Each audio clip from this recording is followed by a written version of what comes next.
ዛሬ ስመ እግዚአብሔር በሚለው ትምህርት ላይ ነው የምንማረው። የሃይማኖት ትምህርት አምላክ የሚጠራበት የተለያየ ስም ሲኖረው የተለያየው ስሙ ለተለያየ ዓላማ ያገለግላሉ። ስሙ ከተግባሩ ጋር ተግባሩን የሚገልጽ ነው እንጂ የአካል መጠሪያ ብቻ አይደለም። ቃሉን የሚገልጽ ብቻ ሳይሆን አካሉ አንድ የሆነበት ባህሪው አንዱ ባህሪው የሚሰራውን ስራ የሚገልጽ ስም ስለሆነ ለተለያየ ዓለም ለተለያየ ሁኔታ የምንጠቀምበት ስም ነው። ረቂቅ ነገር ሲሆንብን መለኮት፣ አስተዳደር ሲሆንብን እግዚአብሔር፣ አምልኮት ሲሆን አምላክ፣ ጌታ ኢየሱስ ሰው ሆኖ ከእኛ ምንድን ነው የነሳ የሚል ማስረዳት ሲሆን አማኑኤል፣ በሱ በደሙ ፈሳሽነት ዳን ሲል መድኃኔዓለም፣ ያዳነን ከኃጢአታችን ነው ስንል ኢየሱስ፣ እንደገና ደግሞ መለኮትና ሰውነት አንድ ሆነ፣ ከሁለት ባህሪ አንድ ባህሪ፣ ከሁለት አካል አንድ አካል ስንል ክርስቶስ ማለት ባለፈው እንደማየት አድርገነዋል። ቅቡ የሚል ትርጉም ነው ያለው። ክርስቶስ ወይም መሲህ ክርስቶስ ቅቡ የተቀባ አንድ ትርጉም ነው ያለው።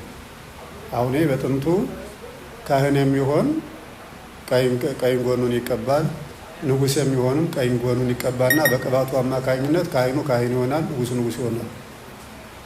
ኢየሱስ ክርስቶስ ደግሞ ንጉሠ ነገሥት ሊቀ ካህናት ነው። ያንን ለመግለጽ አሁን እሱ ተቀብቶ አምላክ ሆነ፣ ተቀብቶ ንጉሥ ሆነ፣ ተቀብቶ ካህን ሆነ እንደሚባሉት እንደ ሰዎቹ ቀጥታ ቅባት ሳይሆን ይሄ ተዋህዶ የሚል ነው። ቅባት የሚል ነው። ክርስቶስ የሚለው የሚያመለክተው በሰሙ እንደ ቅባት ተደርጎ ቀርቦ ነው እንጂ ተዋህዶን ነው ተቀባ የምንለው። ስለዚህ ክርስቶስ ማለት ቅቡ ማለት ነው። ቅቡነቱ ምንድን ነው? ስጋን የተዋሃደ አምላክነትን አካላዊ ቃልን የተዋሃደ ስጋ ማለት ነው። ስለዚህ ስጋ ስለበሰ ስጋ መልበሱን እንደ ቅባት፣ እንደገና አምላክን መዋሃዱ እንደ ቅባት ታይቶ የሚነገር ነው። ሌላ እምነት ውስጥ ያለው ቅባት የሚለው እሱ ሌላ ነው ማለት ነው። እና አንዳንድ ጊዜ ቤተክርስቲያን ላይ በሰሙ ብቻ የምንሄድበት አካሄድ አለ። ስለዚህ አሁን የተቀባ የሚለውን ቀጥታ ትናንልም የተዋሃደ ብለን የምንፈተው ማለት ነው። ስጋን የተዋሃደ አምላክ የሆነ ወይም ስጋ የሆነ ሰው ምንድን ነው? ስጋ የሆነ አምላክ የሆነ ስጋ ማለት ነው። ክርስቶስ ማለት ነው። ትስብእትና መለኮት አንድ አካል አንድ ባህሪ ማለት ነው። ክርስቶስ ማለት ነው። አሁን ያንን ስንፈልግ ነው ክርስቶስ የሚለውን ስም የምንጠቀመው ማለት ነው። በብዛት ግን እንደምታውቁት አምላክ የሚለውን ስምና እግዚአብሔር የሚለውን ስም እንጠቀማለን። አሁን ህይወት እንቅስቃሴያችን በጣም ከዚህ ጋር ግንኙነት ስላለ አምላክ ማለት የሚመለክ ጌታ ማለት ነው። እኛ የምናመልከው ነው። በቀንም በሌሊትም አብሮ ከኛ ጋር ህይወት ጋር ያለ አምልኮት ነው። ስለዚህ ልንተው አንችልም ማለት ነው። እግዚአብሔር ደግሞ ሁሉን ነገር የሚቆጣጠር የዓለም ፈጣሪ፣ ገዥ፣ መሪ ያለው ትርጉም ስለሆነ ሁልጊዜም ስም እንጠቀመዋለን። ሌሎች አሁን የሰራዊት ጌታ አለ፣ አልፈን እንጠቀመዋለን። አያይዞ አገባቡ አሁን ከግዛት ጋር ሲሆን መላእክትን የሚገዛ ፍጥረታትን የሚገዛ ስም ጸባዖት የሚለውን ስም እንጠራለን ማለት ነው። ሁሉን ቻይ አሁን ከዚያ ይህን ስንሄድ በብዛት የሚሆን የተለያዩ አይነት ጥበቦች ባሉበት ሰዓት ሁሉን ቻይ ያ ምን ማለት ነው? አሁን እስመ አልቦ ነገር ዘይሳነው ለእግዚአብሔር ማለት ሁሉን ቻይ ማለት አሁን ጫፍና ጫፍ ሁለት ነገሮች ታስታውሳላችሁ። እኒህ ቃላት ከሁለት ቦታ ላይ የተጠቀሱበት ጫፍና ጫፍ ያሉ ወደ ላይም የማይሆን ወደ ታችም የማይሆን በተፈጥሮ የማይሆን ለእርሱ ብቻ የሚሆን ስራ ስለሰራ ነው። እስመ አልቦ ነገር ዘይሳነው ለእግዚአብሔር ከነ አብርሃም ቤት ገባ፣ ከነ ዘካርያስ ቤት ገባ እያለ እግዚአብሔር በነ አብርሃም ቤት እና በነ ዘካርያስ ቤት የተሰራው ስራ በተፈጥሮ ስርዓት ሊሰራ የማይችል ስራ ነው። አንድ ሰው ዘር አለው ካብራኩ። አንዲት እናት ማይጸኗ ሕፃንን ታሳድጋለች ወይም በዘር ትወልዳለች። ግን ጊዜ ገደብ አለው። ወንድና ሴት አብረው መኖራቸው ብቻ ልጅ አያስገኝም። ከወንድና ከሴት መካከል እድሜ ደግሞ አለ። አሁን ከ15 ዓመት በላይ መሆን አለባት ልጅቱ ማለት ነው። ቆንጆ የሚባለው የድሮ አካለ መጠን ማድረስ የሚባለው ስያሜ ቁንጅና የሚባለው ማለት ነው። ከ15 ዓመት በላይ መሆን አለባት። ከ45 ዓመት በላይ ወይም እንደዚህ አካባቢ ለሚያዘው ዝም ብለን እዚህ በላይ መሆን የለባትም። በቃ ሰውየውም እንዲሁ በዚሁ በመካከለኛ እድሜ መሆን አለበት። ከዚያ በኋላ ከአብራኩ የሚተላለፍ ዘር በውስጡ የለም። እናትም ምልክት የዘር መቀበል የምትችልበትና ልጅ መጽነስ የምትችልበት ምልክት የለም። እኒህ ሁለት ነገሮች ከሌሉ ሰው አይጸንስም። በእነ አብርሃም ቤት የለም ነው ክርክሩ ሁሉ። እግዚአብሔር ሲናገር እንዴት ብላ ሳቀች እናታችን በዚህ ምክንያት። በዚህ ምን ታሳቅ አለ ሳራ። ሳራ ለምሳሌ ምን አሰከርሞ ልጅ ትወልዳላችሁ ነው ያለ። እንዴት ለምንድን ነው ሳራ እንዲህ ያለችው? ሰው የሚወልድበት ዘመን ግልጽ ስለሆነ ስለዚህ እዚህ በኋላ በዚህ ምን ነገር የለም ነው የምትለው። ለእግዚአብሔር የሚሳነው አለ ነው። ምክንያቱም እድሜውን የወሰነው ከዚህ እስከዚህ ውለዱ ያለው እሱ ነው እንጂ እኮ ተፈጥሮ አይደለም የሰጠን ያለው። ይህን መቀየርም ይችላል እግዚአብሔር። የሚሳነው ነገር አለ ወይም ይህን ሁሉ እጀ ሰራው ያለ የት ነው የምትሰሩልኝ? ቤት የት ነው የምትሰሩልኝ? ይህን ሁሉ እጀ ሰርቶታል። ከምድር የምታነሱትም ይህን ነው፣ ከላይ የምታነሱትም መሬት የምትቆፍሩበትም እሱ ይህን ነው። ምንድን ነው ቤት የሚሰሩልኝ? ምን ይህን ያልሆነ ነገር ምናለ ይህንን በዚህ ብሎ ራሱ ሲያስተካክል ዓለሙን ያችን ቀን ዓርብ 3 ሰዓት ላይ ሲያደርግ ሁሉን ነገር ከመጀመሪያው ዓለም እስከ መጨረሻው ሕይወት ድረስ ነገሮችን በሰው ልጅ ሕይወት የሚሆኑት ተጠናቀቁ። ሁሉን ስራውን ፈጽሞ አረፈ አልነው። ከሰራው ስራ ደክሞት ያረፈ ሳይሆን ስራው ስለተጨረሰ አንድ ቀን ትርፍ ቀን ስላለች እረፍት ተባለች በሱ ማለት ነው። እና ያንን የእነ አብርሃምን የሚሳነው ነገር የለም አለ። ሌላ ጥሩ አሁን ሳራ የሳቀችው አርጅቻለሁ ነው። ሌላ ያላረጀ ሰው ቢሆንስ በወጣትነት ዘመኑ ይጸንሳሉ ስንል ደግሞ ይህ ጥቅስ ሌላ ቦታ ላይ ተገኝቷል። እኔ ወንድ አላውቅም እንዴት ይሆንልኛል ትላለች እመቤታችን። ወንድ አላውቅም እንዴት ሊሆንልኛል? ያኑ የድሮው ቃል እግዚአብሔር እኮ የሚሳነው ነገር የለም ነው። እመቤታችን በአምልኮት እግዚአብሔር የታነጸች ነገሮችን ሁሉ በጎ የምታስቀምጥ ስለሆነ ይህ ስም ሲጠራ ወደ ሌላ ጥያቄ ማንሳት አልፈለገች። ትልቁ ነገር ማለት እግዚአብሔር የሚሳነው ነገር እንዲያቃልጥመን የኮታሪ አገልጋይ ይሆናል አይሆንም ውስጥ የሚያስገባ ነገር ሂጂና እንዲሁም በሌላ ነገር የማይሆን ነገርም ታያለሽ። በተራራማው ስፍራ በኤፍሬም ሀገር ሂጂና አክስትሽ ቤተሰብሽ ኤልሳቤጥ በእርጅናዋ ሰዓት ጸንሳለች። ዛሬ 6 ወሯል። ሂጂ ጠይቂ ያለ ሄዳ ስታይ ከዚያ መረዳት ቻለች። የጌታዬ እናት የሚል ድምፅ ምንድን ነው? የዕለት ጽንስ የጌታዬ እናት። እንደገና ደግሞ ከውስጥ ያለው ድምፅሽን በሰማው ጊዜ ጽንሱ ማኅፀኔ ዘለለ። ከስርም ያለው የ6 ወሩ ጽንስ ደግሞ ለጌታው ይሰግድ ነበር። ለጌታው እናትና ለጌታው ማለት ነው። ስለዚህ ያንን ተረዳችው እመቤታችን። አሁን እዩት 16 ዓመት ብትሆን እመቤታችንም 16 ዓመት ሴቶች የሚጸንሱበት እንደ ቅድሙ ደግሞ መንገድ አለው። ደግሞ 16 ዓመት ቢኮንም ሴት ብቻዋን ሆና አትጸንስም። ከወንድ ጋር ቢኮኑም ከላይ ደግሞ አይጸነስም። ከወንድ ጋር ቢሆኑ ከሴት ጋር ቢሆኑ በ40 በ50 በ70 በ80 አይጸነስም። 15 ዓመት በላይ ቢሆኑም ደግሞ ያለ ወንድ አይጸነስም። ለእግዚአብሔር የሚሳነው ነገር አለ እንዴ? ያለ ወንድ እንድትጸንሽ ቢያደርግ እግዚአብሔር ይችላል አለች። ቻለም እግዚአብሔር እኒህም ነገሮች። ስለዚህ ሁሉን ቻይ አሁን የሚሳነው ነገር የለም ነው። አሁን በክረምቱ ሁሉ ይትካለከ ዋልዎ ዘይሳነከ እንለዋለን ጌታን ማለት ነው። ያነጎድጓዱ ሲያንጎደጉድ መብረቁ ብልጭ ሲል የማይታይ ብናኝ ውሃ ጭኖ ሲሄድ ውሃው ሳይደፋ እንደ አቅማዳ ሳይበተን አመቶ ከሚፈለገው ቦታ ላይ ሲጥለው እንደገና በረዶ ሲመጣ በረዶ በእኛ ሀገር ያለው በረዶ እየተከሰከሰ እያጠቃቀነ ይለዋል ቅዳሴ። ያ ሁሉ በየቦታው ላይ ሲፈስ አንተ እኮ የሚሳን ነገር የለም። ለዚህ እንዲህ ላሉት ነገሮች አሁን ይህን ስም እንጠራዋለን። የሚሳን ነገር እኮ የለም። አሁን ኤልያስ 3 ዓመት ከ6 ወር ሰማይ ተዘጋ።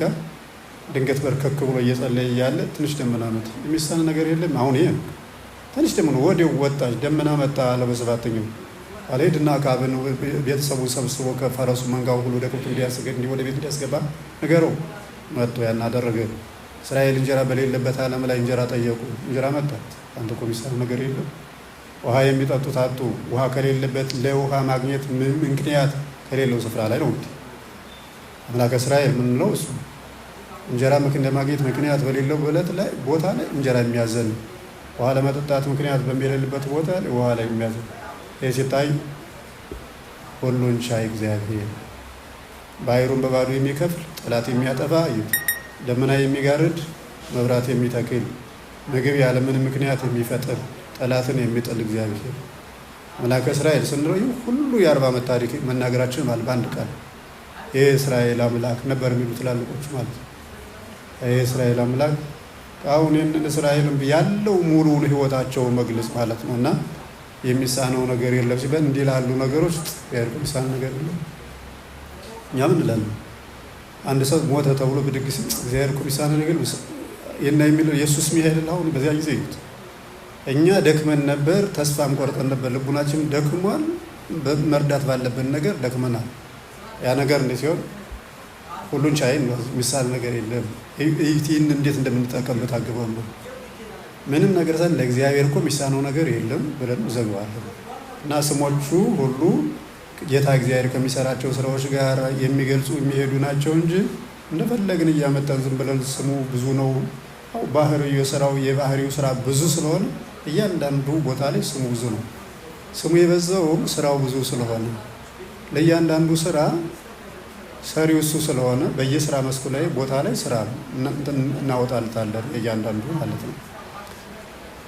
ይህም የተለያየ ስም የተባለው እግዚአብሔር በባህሪ በአካል በግብር የሚጠራበት ነው። እግዚአብሔር በባህሪ በአካል በግብር የሚጠራበት ነው። በባህሪ የሚጠራበት ማለት በስራው በዚህ በፈጣሪነቱ በመደበኛ ደረጃ በሚያደርገው ስራ ላይ ዝናብ በማዝነቡ ይሆናል፣ ነፋስ በማንፈሱ፣ ብርሃናትን በማፍሰሱ፣ ፍጥረታትን በማመላለሱ፣ ጨለማን በማንጋቱ፣ ብርሃንን በማምሸቱ፣ ክረምትን በመለወጡ፣ በጋን በመለወጡ፣ ተፈሪዎችን በማጥፋቱ፣ ፈሪዎችን ባለመግደሉ፣ ድሆችን ባለማጥፋቱ፣ ሀብታሞችን በመቀየሩ፣ ከሀብታሞች ጋር በመኖሩ፣ ከድሆች ጋር በመኖሩ በእንዲህ አይነት ባለው ነገር ላይ የባህሪ ስም ይባላል። መደበኛ ነው፣ ከእሱ ጋር የሚኖር ማለት ነው። የአካል ስም ሲባል አብ፣ ወልድ፣ መንፈስ ቅዱስ ማለት ነው። የግብር ስም ሲባል ለአብ ስንሰጠው ወላዲ አስራጺ፣ ወልድን የወለደ መንፈስ ቅዱስን ያሰረጸ፣ ለወልድ ደግሞ ተወላዲ ከአብ የተወለደ፣ መንፈስ ቅዱስ ሰራጺ ከአብ የሰረጸ ብቻ ነው። ሌላ ቦታ ላይ አጋጣሚ ከሰማችሁት ማለት ነው የካቶሊኮቹ አካባቢ ይባላል፣ ስም መጥራት ባያስፈልግም መንፈስ ቅዱስ የሰረጸው ከአብና ከወልድ ነው የሚል ተቃራኒ ሀሳብ አለ ማለት ነው። ስለዚህ የእኛ እምነታችን ከአብ ብቻ ነው። አብን መገኛ አይቀድማቸውም፣ አይበልጣቸውም። ይበልጥብኛል ብሎ ደግሞ አይመገኛ ልል ማለት አይቻልም። መገኛ ካልኩ ይበልጥብኛል፣ አባቱ ካልኩ መቅደም አለበት። እየተናገርን ያለ ስለ እግዚአብሔር ወላዲነት፣ ተወላዲነት፣ ሰራጺነት፣ አስራጺነት እንጂ ስለ ፍጡር ተወላዲነት አይደለም። እያችሁት የፍጡር ከሆነ ትክክል ነው፣ ይበልጣል፣ ይቀድማል። አሁን ስለ እሱ አይደለም፣ የእግዚአብሔር ብቻ ነው የምናገረው። እግዚአብሔርን ከሆነ ደግሞ የነገረን ይህ ነው፣ እውነቱም ይህ ብቻ ነው። ይህን ብቻ ነው ያለው እና በስም በግብር በአካል በሃይማኖት ውስጥ ብዙ ስህተትና ወደ መደናገር የሚያመጣውም የእያንዳንዱን የእግዚአብሔርን ስም ትርጉም፣ ዓላማ፣ ለምንና መቼ መጠቀም እንዳለበት ለይቶ አለማወቅ ነው። አሁን ምንድነው ትርጉሙን አለማወቅ? ክርስቶስ የተባለበት እግዚአብሔር ክርስቶስ ለምን ተባለ? እዩት። ዝም ብሎን ከመጥራታችን በፊት እግዚአብሔር ክርስቶስ ለምን ተባለ? እግዚአብሔር ነው ክርስቶስ። እግዚአብሔር ኢየሱስ ለምን ተባለ? ኢየሱስን እግዚአብሔር ብለን ስንጠራው ከአብ ጋር ልዩነት ያመጣብናል? የለም። እግዚአብሔርነት ሶስት አካል ያለው አንድ እግዚአብሔር ነው። ለዚህ ሶስቱን አካል ሁሉ ደግሞ እግዚአብሔር እያልን እንጠራቸዋለን። እንደበቀድሞ አንዱን ስም አንዱን የባህሪ ገንዘብ የያዘውን ስም ለሶስቱ ሁሉ እንሰጣቸዋለን። ሶስቱ ሁሉ ባህሪያቸው አንድ ስለሆነ ማለት ነው እና በእንዲህ አንዱን በባህሪ በእንትን ያለ መግለጽ የሚችለውን ስም ባህሪን፣ አካልን፣ የባህሪ ስራን መግለጽ የሚችለውን ስም አናውቅ ስንል መደናገሮች ይመጣሉ። ክርስቶስ አይደለም ዓለምን የፈጠረ እግዚአብሔር ነው። እንዲህ ነገሮች እንዳይመጡ ነው። ክርስቶስም ቅድመ ዓለም የነበረ ነው። ክርስቶስ ስሙ በኋላ ቢወጣ ማለት ነው።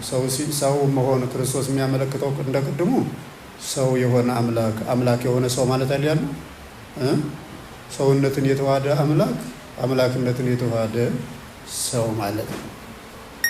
ስለዚህ ይህን በምንናገርበት ጊዜ አሁን ከዚህ ላይ ቦታ ላይ ነው ስሙ የወጣ ብለን ቅድመ ዓለም ለነበረው ነገር አይ እንደሱ አይባልም አንልም። እግዚኦ ለሚካኤል የሚካኤል ፈጣሪ የምንለው ኢየሱስ ክርስቶስ ነው። የእመቤታችን ልጅ እንግዲህ ዘመኑን አገናኙ ተመልከቱ። አሁን ከ5500 ዘመን በኋላ ያለው ከ5500 ዓመት በፊት ላለው ፈጣሪው ይሄ የእምነት ጉዳይ ነው ማለት ነው። 5000 እርሱም ጌታውም እኮ ተናግሯል።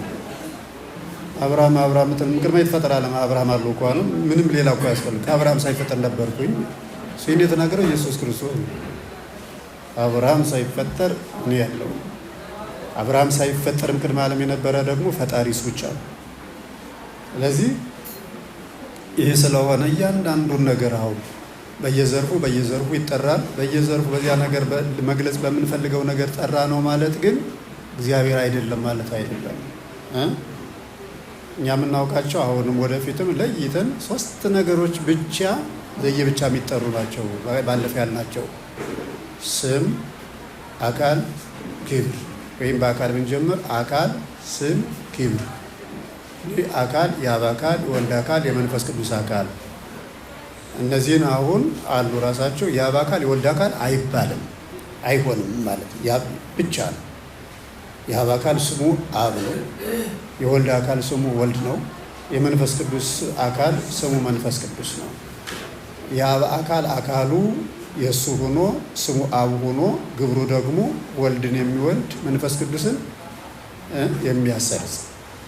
አሁን አስራጺ ወላድ የሚለው ወደ ማንም አይሄድም፣ ከዚያው ብቻ የሚኖር ነው። እንደገና የወልድ ደግሞ አካል ሙሉ አካል አለው። እንደገና ስም አለው።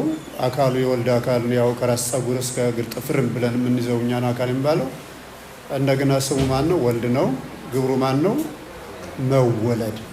መው አንለው መውለድ ከተባለ የአብ ማለት መወለድ ነው። የሚወለደው ደግሞ ከአብ ብቻ ነው። የመንፈስ ቅዱስም አካሉ የእርሱ ነው። ከራስ ፀጉር እስከ እግር ጥፍርም ብለን የምንለካው አካል ማለት ነው አካል። እንደገና ስሙ መንፈስ ቅዱስ ነው። ግብሩ መስረጽ መስረጽ። ይሄ ለማንም አይሰጥ። አካሉ ለማን አይሰጥ፣ ስሙ ለማን አይሰጥ፣ ግብሩ ለማንም አይሰጥ። ከዚህ ውጭ ያለው ያስቸግረንም ማለት ነው። ብርሃን ብንል ሶስቱም ሁሉ ብርሃን፣ አብ ወልድ መንፈስ ቅዱስ ብርሃን ወይም አብ ብርሃን ወልድ ብርሃን መንፈስ ቅዱስ ማንኛውን መድኃኒትም ቢሆን መሰረትም ቢሆን ሕይወትም ቢሆን ዘላለማዊነትም ቢሆን እንዲህ አይነት አሁን ብላችሁ ካያችሁ ሶስቱን ጠርቶ አንድ ቅጽል እንሰጣለን ወይም መገላጭ ነገር እንሰጣለን። ወይም ለእያንዳንዱ አብ አምላክ ወልድ አምላክ መንፈስ ቅዱስ አምላክ ሰምታችኋል ሁሉ ስለሚባል አንድ አምላክነትን እኮ ነው ለሶስቱ አካል ሰጠናቸው። ያው ነው ሶስት ጊዜ ጠራ ነው እንጂ በሶስቱ አካል ልክ ልዩነት የለውም። እግዚአብሔር አብ፣ እግዚአብሔር ወልድ፣ እግዚአብሔር መንፈስ ቅዱስ ይኸው ወልድ አብ መንፈስ ቅዱስ አብ ግን አላለም። እነዚህ ሶስቱ ለአንዱ የማይሰጡትን አልነካንም። አሁን ምንድን ነው የሚባለው? ከሰራጺ አስራጺ ወላዲ ተወላዲ የሚባሉት ለራሱ ወላዲ መለኮት ተወላዲ መለኮት አይባልም ይላል። እዩት አብ መለኮት ወልድ መለኮት ብለን በሚገናኙ በእንትን ግን ያ በግብሩ ላይ ግን ወላዲ ተወላዲ። ምክንያቱም ተወላዲነት ያንዱ ብቻ ነው እንጂ ለሶስቱ አይሄድም። ስለዚህ ስንት የሆነ ሶስት መለኮት ይሆናል ማለት አንዱን አምላክነት ነው የሚሰጠው። እዚህ የብዙ እንትን ባይልም ዋናውም ልንይዛቸው የሚገባን አብ ወልድ መንፈስ ቅዱስ የሚለው የእያንዳንዳቸው የሥላሴ እያንዳንዳቸው መጠሪያችን ስም ነው። ወዲያና ወዲህ አንለውም። ለወልድ አንሰጠውም፣ ለመንፈስ ቅዱስ አንሰጠውም። ለአብም ያለውን ብቻ ነው።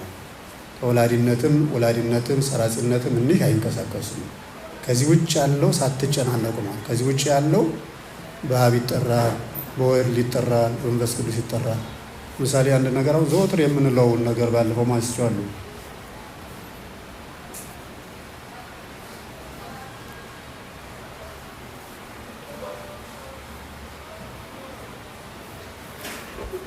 ዘወትር የምንለው አለ፣ ግን ልብ አንለውም። እኔም እናንተም ልብ አትሉትም። ሰማይና ምድርን የሚታየውንና የማይታየውን በፈጠረ በእግዚአብሔር አብ እናምናለን። እዩት። አሁን ስለተለመደ እና ሃይማኖትም አይመስልም ሲጀመር። ማለት ከጸሎት ላይ ያገኘ ነው እንደ ጸሎት ለብቻ ሃይማኖት የሚያሳይም አይመስልም። አብ ነው ፈጣሪ ብቻ ያለ ብቻ ግን አላለም። ዞሮ የተቀመጠው ግን ሶስቱን በዝርዝር አልተቀመጡ። አብን ፈጣሪ የሚል ናምን ባዶ አምላክ እግዚአብሔር አብ አሐዜ ኩሉ ገባሬ ሰማያት ወምድር ዘያስረ ዘያሰሪ የሚታየውን የማይታየውን ሰማዩንም ምድሩንም በሰማይ ያለውንም በምድር ያለውንም የፈጠረ በእግዚአብሔር አብ እናምናለን። አሁን ወደ ኢየሱስ ክርስቶስ ሲቀጥል ሌላ ነው። ወደ መንፈስ ቅዱስም ሲቀጥል ሌላ ነው። እንዴት ፈጣሪ ለአብ ብቻ ይሰጣል? አብ ብቻ ብሎ ፈጣሪ ብሎ ቢሆን አሁን ላንነቃ እንችላለን፣ ላናስበውም እንችላለን። ግን ወልድ ከዚህ ያለውን ከፊት ቀጥለን ወናም ባድ ኢየሱስ ክርስቶስ ነው እና ዘተወልደ እምአብ ብሎ መወለዱን ከአብ ጋር አንድ መሆኑ ያሳያል። ወደ መንፈስ ቅዱስም ግን ከአብና ከመንፈስ ቅዱስ ጋር አንድ ይሆን። ግን እነዚህን ሶስት አካላት በባህሪ በህልውና አንድ የሚያደርጉ በእያንዳንዱ ውስጥ ተቀምጦባቸዋል። በኩሉ ቦቱ ኮነ ወዘንበሌ ውስጥ አልቦ ዘኮነ የሚል ከጌታችን ከኢየሱስ ክርስቶስ ውስጥ አለ። ሁሉ በእርሱ የሆነ ከሆነው ሁሉ ያለ እርሱ ምን የሆነ የለም። ሀታች ፈጣሪ ለአብ ሰጠ። የሆነው ሁሉ ግን በክርስቶስ ነው የሆነው ብሎ ደግሞ ምንም ነገር እንዳታስብ አለ። የሆነው ሁሉ በእርሱ የሆነ ከሆነው ሁሉ ነገር ያለ እርሱ ምን የሆነ ከሁሉ ምንም ነገር የሆነ የለም። ስለዚህ ወልድ ማን ነው? ፈጣሪ። ወናምን በመንፈስ ቅዱስ እግዚእ ማህያዊ ዘሰረጸማ ንስግድ ሎቱ ወንሰብሖ ምስለ አብ ወወልድ ዘነበበ ነቢያት። በነቢያት የሰበከ ያስተማረ፣ በሐዋርያት ላይ አድሮ የሰበከ ከአብና ከመንፈስ ቅዱስ ጋር አዳኝ ሕያው በሚሆን መንፈስ ቅዱስ እናምናለን። ሕይወት ያለው የአብ ሕይወት የመንፈስ ቅዱስ የወልድ ሕይወት ነው። በእሱ እናምናለን። ከእሱ ጋር ከአብ ጋር ከወልድ ጋር እኩል የምንሰግድለት አምላክ ነው ብለን የምንሰግድለት። አሁን ፈጣሪነት ለአብ ብቻ ከሆነ እኩል የሚባል ነገር የለም ማለት ነው። ምንም እንትኑትን አረፍተ ነገሮችን የተሰኩትን ስናያቸው በሁሉም ቦታዎች ላይ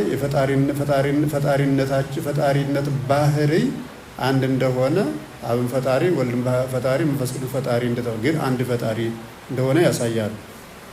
ግን በአገባቡ በብቻው ስናየው ግን ፈጣሪ የሚለው ቃል ሲታይ አብ ላይ ብቻ እንዳለ ሲታይ የሆነ ነገር ያሳያል ማለት ነው። እና አባቶች ሰዎችን እንዳያውቁ ምንድን ነው ያሉት? ሰማይና ምድርን የሚታየውን የማይታየውን በፈጠረ አብና መንፈስ ቅዱስ በህልውና ውስጥ ባሉ በአብ እናምናለን ብለው ዘጉት። ምንም ወልድም አለ መንፈስ አብና ምንድነው ወልድና መንፈስ ቅዱስ በህልውናው ባሉ በአብ እናምናለን አሉ። አሁን አለቀ ማለት ጥሬ ንባቡ በህልውና የሚል ስለሌለው ነው አሁን ቃል ስለምናየው። እነሱ ግን ምን ማለት ነው? ሰማዩንና ምድሩን የሚታየውንና የማይታየውን በሰማይ ያለውን በምድር ያለውን በፈጠረ ወልድና መንፈስ ቅዱስ በህልውናው ውስጥ ባሉ በእግዚአብሔር አብ እናምናለን። ስለዚህ ወልድም መንፈስ ቅዱስም በህልውናው ካሉ ምንም የሚያስብል ነገር የለውም ማለት ነው። ግን ገጸ ንባቡ ሲታይ ግን ፈጣሪ ብሎ ለእሱ ሰጥቶ ሲሄድ የሆነ ነገር ያሳያል። እና የትም ቦታ ላይ ፈጣሪ ብላችሁ ታገኙት። አብን ፈጣሪ ቢል፣ ወልድም ፈጣሪ ቢል፣ መንፈስ ቅዱስን ፈጣሪ ቢል ፈጣሪነት የአንድነት ገንዘብ ስለሆነ ከሶስቱ አካላት በአንዱ ቢገለጽም የገሌ ብቻ ነው እንዳይባል። ጌታችን ኢየሱስ ክርስቶስ ተነሳ ከሙታን። ማስነሳት ግን የእግዚአብሔር የባህሪ ገንዘብ ነው። ስለዚህ ምን ተናግሯል? አብ አስነሳው የሚል መጽሐፍ አለ። መንፈስ ቅዱስ አስነሳው የሚል መጽሐፍ አለ። እኔ በራሴ ከስጋዬ ለይቼ አስነሳታለሁ የሚል ደግሞ አለ። አሁን ለወልድ ስጋ አብም መንፈስ ቅዱስም ወልድም አስነሺው ነው አሉ። ለምንድን ነው እንዲህ የተባለ ሲሆን መነሳት የጌታ ኢየሱስ ክርስቶስን አካል ብቻ ይወክላል። ማስነሳት ግን የሶስቱ ንብረት ነው ያሉ። በአንድነት የሚደረግ ድርጊት ነው እሱ። ስለዚህ አብ ሕይወት ይባላል፣ ወልድ ሕይወት ይባላል፣ መንፈስ ቅዱስ ሕይወት ይባላል። ብዙ ጊዜ መንፈስ ቅዱስ ሕይወት እንዳለ ግን ጌታ ኢየሱስ ክርስቶስም ሕይወት እኔ ነኝ፣ አብም ሕይወት ያ ስለሆነ አሁን ይሄ የባህሪ ገንዘብ የምንለው ቅድም ያየናቸው ከነዚህ ከአካል ስም ከግብር ስም ከራሱ ከአካል ከግብር ከስም ከሶስቱ በቀር ያለውን ነገር ሶስቱን ስም ጠርተን ገላጩ እናቀርባለን።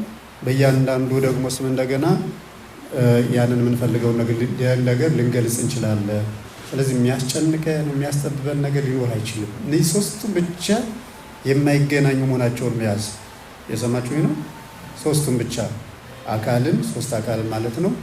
ግብርን መውለድ ማስረጽ መወለድ መስረጽ የሚለውን ነው። ስምን አብ ወልድ መንፈስ ቅዱስ የሚለውን እነዚህ ከተለዩ ሌላውም እንዳግባቡ እያየን አልገባን ሲል ደግሞ ድንገተኛ ሲሆን ደግሞ መጠየቅ ይቻላል ማለት ነው። ሌላው ችግር ስለሌለው ነው። እና አሁን የነዚህ የአካል ስም የባህሪ ስም የግብር ስም ስለማይታወቅ አንዱን በአንዱ መጥራት ቅድም እንዳልኩት አብ ፈጣሪ ሲል መጨነቅ ባለፈው መላልሽ ወደ 3 ቀን ያነሳሁት ደግሞ እንዳለ በአብ በወልድ መንፈስ ቅዱስ አጥምቋቸው ብሎ በክርስቶስ ስም ተጠመቅ በኢየሱስ ክርስቶስ ስም ተጠመቅ። ተማሪዎችን መጽሐፍ ቅዱስ ጥናት ለሚያስቸግራቸው እሱ እንዴት ነው እሱ እንዲህ ያዟል። ግን በጌታ ስም ተጠምቀሃል በጌታ ስም ተጠመቀ የሚል ነው ያለው። አብና መንፈስ ቅዱስ የታሉ? ምንድነው አሁን የወልድ እውቀቱ ማን ነው? የወልድ ህይወቱ ማን ነው? የአብ አካል ስላለ ብቻ ወልድ የለም ወይ? የወልድ አካል ስላለ መንፈስ ቅዱስ የለም ወይ? መንፈስ ቅዱስ ወልድ ህይወት አለው አይደል? ህይወቱ ማን ነው? መንፈስ ቅዱስ። ወልድ እውቀት አለው አይደል? ዘላለማዊ እውቀት እንደውም የራሱ ገንዘብ ከሰው ያልተጻፈ ሌላ አካል ያልተሰጠው እውቀቱ ማን ነው? ስለዚህ አብን ወልድ ካለ ልጅ ያለው አባት አለው። መንፈስ ቅዱስ እንልም አካሉ የተለየ ሆኖ ነገር ግን በህልውናው መንፈስ ቅዱስ አብና ወልድ ያሉበት ማለት ነው። ይሄ ሲሆን አሁን ክርስቲያኑ ዓለም እኮ ተረጋግቶ የሚኖሩ በዚህ ነው። አዲስ የገባው መጽሐፍ ቅዱስ አንቦ እንትን የሚለው የሚምታታበት ይሄ ጉዳይ ነው ማለት ነው። አብ ካለበት ወልድ አለ፣ ወልድ ካለበት መንፈስ ቅዱስ አለ። ምክንያቱም እኛ ሙሉ ሰው የምንባለው ልብ ቃል እስትንፋስ ስላለን ነው። የእግዚአብሔር ደግሞ እኒህ አካላት የተለየ አካላት ቢኖራቸው ድርጅታቸው ኩነታቸው ግን እንዲህ አይነት በእኛ ውስጥ እንደሚተገበረው አይነት ነው። ያ ስለሆነ አካል ያለው ልብ አለው፣ አካል ያለው ቃል አለው፣ አካል ያለው ህይወት አለው። አካሉ ግን እንደሌላው እንደኛ ራሱን ብቻውን እንዲኖር ያደርገው በህልውና እንዲገናዘብ ሶስቱን አካላት እንዲያገናዝብ የሚያደርግ ነው። ሶስቱን አካላት ማለት ነው። ለባህሪ ለግብር እንዲሁም ለግብር የሚጠራበትን ስለ ባህሪና ለአካል ሰጥቶ መናገር አይገባም። እንዲህ ሲሆን የአንድነትና የሶስትነት ምስጢር በስሙ መፋለስ የተነሳ የሰው ልጅ እንዳይረዳው ያደርጋል። ወደፊት እናገኘዋለን። የእንትኑን ስሙን ወይፈልስ ስመ አብ ለከዊነ ስመ ወልድ የአብና ወልድ መንፈስ ቅዱስ በባህሪ በህልውና አንድ ናቸው ስለተባልክ ይላል። ስለተባል አብን ወስዶ ወልድ ማድረግ ለወልድ ስም መስጠት የአብን ስም የመንፈስ ቅዱስን ወስዶ ለአብ መስጠት ግን አይቻልም። አሁን እንትን ያልናቸው እኔ 3 ነገሮች አካል፣ ስም፣ ግብር የተባሉ እግዚአብሔር አንድ ነው። አንድ ከሆነ አብ ያልነውን ወልድ ብንለው ወልድ ያልነው መንፈስ ቅዱስ ብንለው ምን ችግር አለ? የሚያስብል ነገር የለውም። እነዚህን የማይለወጡትን ለአብ ብቻ የተሰጡትን ለአብ ብቻ፣ ለወልድ የተሰጠውን ለወልድ ብቻ፣ ለመንፈስ ቅዱስ የተሰጠው ማለት የተገለጸውን ማለት መግለጫው ይሄ ለዚያ ብቻ። ከዚህ ውጭ ያለው ረጅም ብዙ ነውና ያንን ለሁሉም የሚደረግ ነው። እኒህ ግን 3ቱ የታወቁ ቀላሎች ናቸው። እነዚህን ብቻ መያዝ ማለት አሁን ተማሪ ምንድነው ትሎ አብም ወልድ መንፈስ ቅዱስም ከቅድሙ ከጥምቀቱ ሌላ መንፈስ ቅዱስም አንድ እግዚአብሔር ነው። አንድ እግዚአብሔር ነው፣ የታመነ ነው። አብ ወልድ መንፈስ ቅዱስም 3 አካላት ግን አንድ እግዚአብሔር ነው። በስመ አብ ወወልድ ወመንፈስ ቅዱስ አሐዱ አምላክ አለ። 3 አካል ጠራውና አንድ እግዚአብሔር ማለት ነው። አንድ ጌታ ነው። አሁን ይሄ ከሆነ ታዲያ አብን ወልድ መንፈስ ቅዱስን አብ ወልድን መንፈስ ቅዱስ ብለው ምን ችግር አለ? አይቻልም። እንኳን ሌላ በስመ መንፈስ ቅዱስ ወልድ ብሎ መጀመር ራሱ አይቻልም። አብ ማለት እንደ ልብ ማለት ነው። ልብ ደግሞ ቃልንና እስትንፋስን የሚያስገኝ የኛ ቅድሚያ የለውም፣ ምንም የለውም። አብ ወልድን ወለደ፣ መንፈስ ቅዱስን አሳረጸ። ልብ እስትንፋስን ሲያስገኝ፣ ቃልን ሲያስገኝ ከቃል ቀድሞ የተገኘበት ነገር የለም። ግን የሚያስገኛቸው አሁን እኛን ቃሉ ህይወቱ ያለው በልብ በእውቀቱ ላይ ነው። ይሄ ቢሆን ግን ቅድሚያ የለ፣ ቅድሚያ ተገኝቶ ያስገኘ ነገር ግን የለም። ልብ ይዘን ተወልደን ቆይተን ቃል አላስገኘንም። ስጋችን ልሉ ስለሆነ ያንን መስራት አቅቶ ነው የዘገየነው ለመናገር ምን ለማለት እንጂ ቃሉ ከኛ ጋር ነው ያለው። ባለፈው ስለ ነፍስ ማንስተን ስለነበር ማለት የነፍስ ትንሽ የለውም፣ የነፍስ አሮጌ የለውም፣ የነፍስ ትንሽ የለውም። የዕለት የተወለደ አንድ ቀን ሕፃንም የ80 ዓመት ሰው ሙሉ ነፍስ ነው ያለው፣ የማይጨመርበት የማይቀለስበት ስጋ ነው እድገት ያለው እና በስጋ ላይ ስራ ስለምትሰራ ስጋው ለስራ እስኪበቃ ድረስ ነው ነፍስ በትንሽ በትንሽ በትንሽ እየተገለጸች የምትኖረው ማለት ነው። ስለዚህ አብን ወደ ወልድ ማፍለስ አይቻልም። የአብን ስም የወልድ ስም ወደዚህ መቀየር አይቻልም። በዚህም የተወገዙ የተለዩ ሰዎች አሉ ማለት ነው። አንድ መናፍቅ እግዚአብሔር እኮ አንድ ነው ይላል። እግዚአብሔር እኮ አንድ ነው ዝም ብሎ በተለያየ ጊዜ በሰራው ስራ ቅድም ስላችሁ በሰራው ስራ የተነሳ የተለያየ ስም ስለወጣለት ነው። ከመወለዱ በፊት አብ ተብሎ ይጠራ ነበር። መጽሐፉንም ዝም ብሎ እያየ እንትን አብ ይባል ነበር።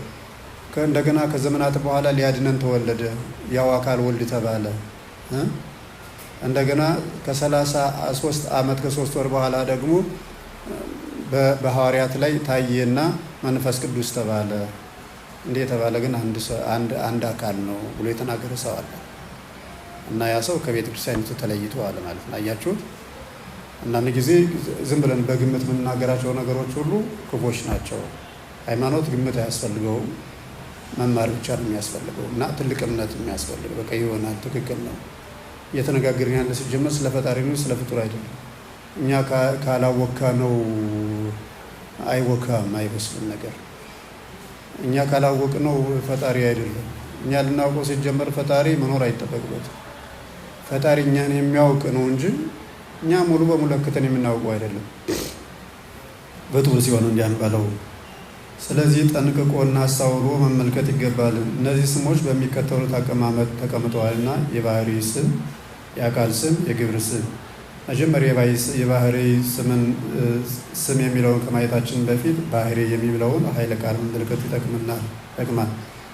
የባህሪ ስም እያልን እንደገና እግዚአብሔር ባህሪው፣ ሰዎች ባህሪያቸው፣ መላእክት ባህሪያቸው እያልን የምንሄደው ስለሆነ አሁን ማየት ይጠብቅምናል የተባለ አንደኛ ባህሪ ማለት ነው ለማለት ነው።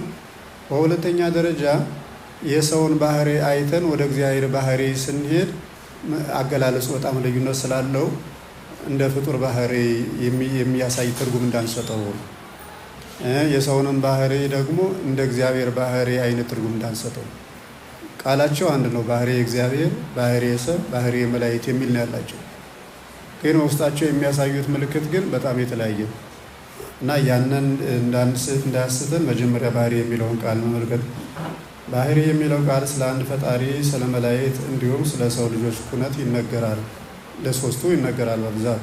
ግን ባህሪ አካል ያለው ነገር ሁሉ ማንኛው ነገር ባህሪ ያለው አሁን በአየር ላይ እነሱን የሚያሳይ የሚያጎላልን መነጽር አድርገን ብናይ ብዙዎች ነገሮችን ልናይ እንችላለን ማለት ነው። እኒያ ሁሉ ባህሪ ያላቸው። እንጨት አሁን ይኸው ግዘፍ አለው፣ ይሄ ባህሪ ያለው እንግዲህ መገኘው እንደኛ ሊሆን ይችላል። ምክንያቱም ከአፈር የተገኘው ሁሉ እነዚህ እኛ የተገኘንባቸው ቦታ ላይ የተገኙ ናቸው። ግን የራሱ መገለጫ አለው። ድንጋይን ብናወጣው የአፈር አይነት ምንድን ድንጋይ ማለት ምንድን ነው? የደረቀ አፈር ማለት ነው። እንዲያ ይሰዳል አይሰድም? ሊሰድ ይችላል አልተባለም፣ ግን እንደዚህ ይሰዳል ወይ ነው። የደረቀ አፈር ራሱ ህይወት አለው ማለት ነው። አሁን ያኛው ህይወት የለውም ድንጋይ። እንደገና ተከስክሶም ወደ ህይወትነት ለምግብ ነገር መብቃት ይችላል? አይችልም። ሞተ ማለት ደረቀ ማለት ነው። ሲጀመር አፈሩ ከውሃው ጋር የሚሄደው አፈር ምንድን ነው የሚሆነው? ጥሩ አንድ ውሃን በአንድ ቦታ ላይ በአንድ ፈሰስ ላይ ቀደን ሁልጊዜ እንዲሄድ ብናደርገው ውሃው ሁልጊዜ እየሄደ ከቆየ በኋላ ከታች ምን ይፈጠራል? ድንጋይ አለት የሆነው ደግሞ የሚዝለገለገው አፈር ነው። ከምንም የተሰበሰበው አይደለም ወደ ድንጋይ የሚቀየር ከመሬት እኮ የወጣ አይደለም። ሲጀመር የውሃ አለት ውሃው ከሚያመጣቸው ነገሮች ጋር ላይ የተሳሳቡ የሚሄዱ ነገሮች ራሳቸው የሚዝለገለጉ ነገሮች ናቸው ቦታ ሰርተው እንደገና አለት የሚፈጥሩት ማለት ነው። አፈሩ ለምጣለው አፈር ላይ ነው አለት የሚወጣው። ያ ደግሞ የጥበበኛው ጥበብ ነው። አፈሩ እየተጎረደ ሁልጊዜ እንዳይሄድ በስር ነው የሚያነጥፍለት ራሱ። ያን ካለው ነገር ሰብስቦ ራሱ ንጣፍ ይፈጥርለትና ያ አፈር በታች ያለው ሁልጊዜ እንዳይጎዳና ሸለቆ እንዳይሆን ገደል እንዳይሆን ያደርግና ንጣፉ ቀድሞ እንዲይዘው ያደርጋል። እሱ ነው የሚፈጥረው። ያን ከአንዱ ምንድነው አሁን ከአፈሩ ላይ ጥጥር ነገር ምንድነው? አፈር ሰውን ይመስላል ነው ሲባል መሬት ሰውን ይመስላል። እንደ ስጋው አፈሩ፣ እንደ ጅማታችን ስሩ፣ እንደ አጥንታችን እንጨቱ ድንጋዩ። አሁን እኔ ናቸው በአፈር ውስጥ የሚገኙት ማለት ነው። ይህን ደግሞ አሁን ይሄ ስር የሆነው ምንድን ነው? አፈር አይደል? የእንጨቱ ስር አይደለም? የእንጨቱ ስር ከምን የመጣ ነው? እንጨቱ ካፈሩ ላይ ወስዶ የሚሆነው ኋላ ሲደርቅ ደግሞ ተመልሶ ወደዚያ ይመለሳል። ድንጋዩም በዚህ የተገኘ ነው። የኛ አጥንት፣ የኛ ጅማት፣ የኛ ደም ራሱ የኛ ስጋ ምኑ ነው የሁሉ የተከፋፈለው ወደ ሶስት የተለያዩ ነገሮች ሆኑ። ደም የሚባል አካል አለ፣ አጥንት የሚባል አለ፣ ቆዳም የሚባል አለ። ከስጋ ጋር ተያይዞ ቢሆንም ማለት ይህን የሆነው ግን የተለያየ ክፍል ነው እግዚአብሔር የገጠመን ወይስ አንዱ ነው? ይህን ያለ ይሆን አንዱ ፈሳሹ ህይወት አይደለ ወደዚህ ነገር የተቀየረ እንደ አጥንት እንደ አለት የሚነጠፍ የሆነው ያው ከአባትና ከእናት የተገኘው አለት ዘር ነው። እሱ ደግሞ ያን ጊዜ የነበረው በውሃ መልክ የነበረ ነገር ነው። እሱ ግማሹ አለት ሆነ፣ ግማሹ ጅማት ስር ሆነ። ታቶ ስጋውን የሚይዝ ከላይ እስከታች ተዋጥሮ የሚታጠፍ የሚዘረጋ፣ ሲፈልግ ይታጠፋል፣ ሲፈልግ ይዘረጋል። እንደገና በላይ ለብሶ ምግብ ሆኖ የሚኖር ደግሞ እንዳፈሩ አለ እና አንዱ ነው ይህን ያህል የሆነው። በምድራም ላይ አንዱ አፈር ነው ይህን የሚሆነው። በእኛም ላይ በሰው ህይወት ላይ ደግሞ አንዱ የአባትና የእናት ዘር ነው፣ አጥንት ጅማት ነው። እዚህ ውስጥ ያለውና ከላይ ያለው እንግዲህ ልዩነታቸውና ርቀታቸውን እዩዋቸው። አንዳንድ ጊዜም ይሄ ላይኛውን የአእምሮን ሽፋኑን እንደ ሽፋን ብቻ የተሰራ ነው ማለት ነው። የአእምሮውና የአእምሮው ሽፋን እኮ ከአንድ ከሰውነት የተገኘ ነው። ያኑ በውስጥ ያለው ክፉ ነገር ከባድ ነገር ስለማይችል ከሱ አካል ከፍሎ እንደገና ልባስ ሰራለት። ያኑ ነው ግን አሁን ይሄና ውስጠኛው በተፈጥሮ ልዩነት የላቸው። እንደዚህ እንደ ልብሱ አይደለም። ልብሱ አሁን እኛ እርቃናችንን ለመሸፈን ነው አይደለም? ከኛ ጋር ዝምድና ስለሌለው ወርቅ። ይሄ ግን የጭንቅላት ከበሩ ግን እንዲህ ማለት አይደለም። እራሱ የጭንቅላቱ ክፍል ነው። የጭንቅላት ከበሩ ሆኖ ውስጥ ያለውን ልዕልሁን ለስራ ብቁ የሆነውን የሚከላከልለት ማለት ነው። ስለዚህ አጥንትም ሁሉም የሚሆነው አንዱ እርሱ ራሱ ነው እና ባህሪ ስንል ዋናው ባህሪ ስንል አንድ አካል ያለው ነገር ማለት ነው። ባህሪ ያለው ድንጋይ ብንወስድ ባህሪ መገለጫ አለው። ባህሪ ያሁኑ መገለጫ አለው። ቀዝቃዛ ነው። ምን ነገር የማይገኝበት ህይወት የሌለው ነው። የውሃም የራሱ የሆነ መገለጫ አለው። የነፋስ የራሱ የሆነ መገለጫ አለው። የእሳት የሆነ የራሱ መገለጫ አለው እና ለአንድ ጥጥር አካል ላለው ነገር ሁሉ ባህሪ ያለው ነው። የራሱ የሆነ የሚያሳየው ነገር አለው። ግን እኛ ለያዝነው አሁን የህይወት ትምህርት ግን የህይወት መገኛ እግዚአብሔር ከእግዚአብሔር ህይወት የተሰጣቸው ሰውና መላእክት ናቸው። ባህሪ በጣም እያልን እንጠራቸው እና እስቲ ባህሪ እግዚአብሔር ባህሪ የሰው ስንል የሚያሳየውን ነገር ልዩነትና አንድነት ለማየት እንድንችል መጀመሪያ በሰው ተነስተን እንሄዳለን። ባህሪ ሰብ በምድር ላይ ያሉት በደመ ነፍስ የሚመላለሱት ሁሉ እንግዲህ በደመ ነፍስ ማለት የሚበሩ አሉ፣ የሚሽከረከሩ አሉ፣ በደረታቸው የሚሳቡ እነሱን ማለት ነው። በደረታቸው የሚሳቡ ዝርያ ያላቸው ነገሮች አሉ። እነሱ የምታውቋቸው ፍጥረታት በክንፍ የሚበሩ ፍጥረታት አሉ፣ በእግራቸው የሚሄዱ ፍጥረታት አሉ። ይሄ ደመ ነፍስ ነው የሚባል ሁሉ ሕያዊት ነባቤት ነፍስ ስለሌላቸው በደመ ነፍስ የሚሄዱ ይባላሉ።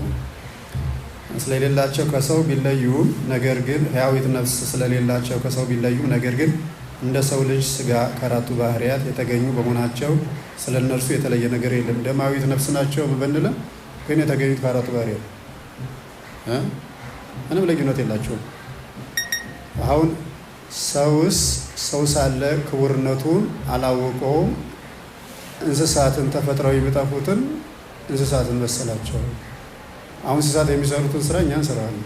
እኛ የሚሰራው ስራ እንስሳት ሰርት በነፍስ በኩል ባለው በተፈጥሯችን በትልቁ ጸጋችን በኩል ያለው የዘላለማዊ ሕይወት የግዛት እግዚአብሔር የሰጠውን እሱን ካልሆነ በቀር ለመብላት ለመጠጣት፣ ሲመሽ ወደ ቤት ሲነጋ ወደ መስክ ለመሄድ፣ ራስን ለመከላከል፣ ዘር ለመተካት ሁሉም የሚያጥል ነው።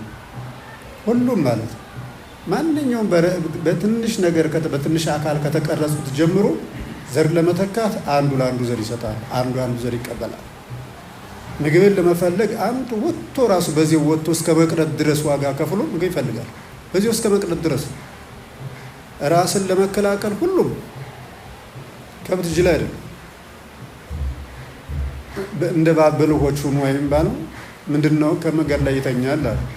እዚያ በመጀመሪያ ደረጃ የራሱን ሰው አካል እንደ ክበብ እየሰራ ነው የሚኖረው። መካከል ላይ ራሱን ያደርጋል።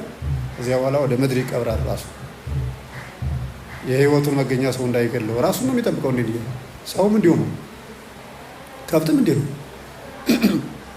ከአንድ ሰው አዝመራ ገብቶ አዝመራ መግባቱን ራሱ ሰርቆ መብላት እኮ ያውቀዋል። በጣም የሚገርመው ነገር ማለት ከተከለከለበት ቦታ ላይ ሄዶ እየበላ ሰው ከመጣ ተቀድሞ ሰው ሲሰማ ተነስቶ ይወጣል። ከብትጠበቃቸው አታው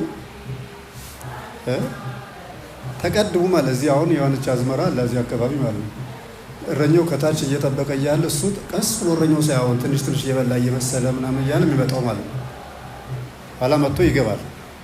እዚህ እየበላ እያለ ሰው ሲመጣ ሳየ ሰውየው ገና እዚያ ላይ እየተንደረረ ሲመጣ ተነስቶ ቀሜታኝ ሲሮጥም ዝም ብሎ እንዲህ ብሎ ቀና ብሎ ተዝናንቶ አይደል አንገቱን ቀርቅሮ በድንጋይ እንዳይመጡ ጭንቅላቱ እንዲህ እያለ ነው። ሰው ሊመጣው ከፈለገ ቤትም ቢሆን አንገቱን በፍጹም አይሰጥም።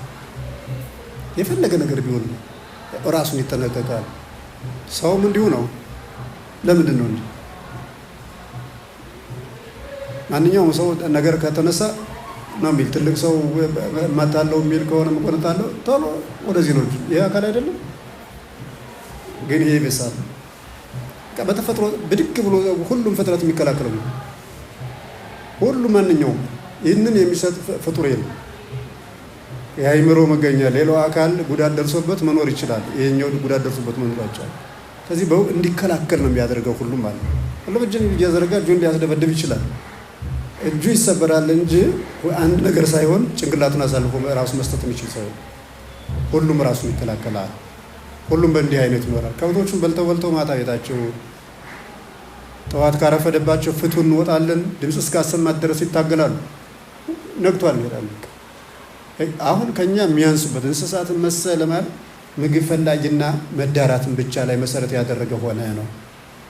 ምግብ መፈለግ ብቻ፣ መዳራት ብቻ፣ መንጠላጠል ብቻ፣ ይህን ብቻ የሚያደርግ ሆነ እና ሌሎቹ ከእሳት ከነፋስ ከውሃ ቢፈጠሩ ደማዊት ነፍስ ስለሌላቸው ከኛ ጋር በዚህ ቢለያዩ ነገር ግን ባህሪያቸው የተገኙበት አንድ ነውና ይሄ ስለነሱ ብዙ እንትን የሚያስለለ ምን ያለው እና ለሰው ልጅ ጥንተ ተፈጥሮ ባህሪ ስንል ይላል።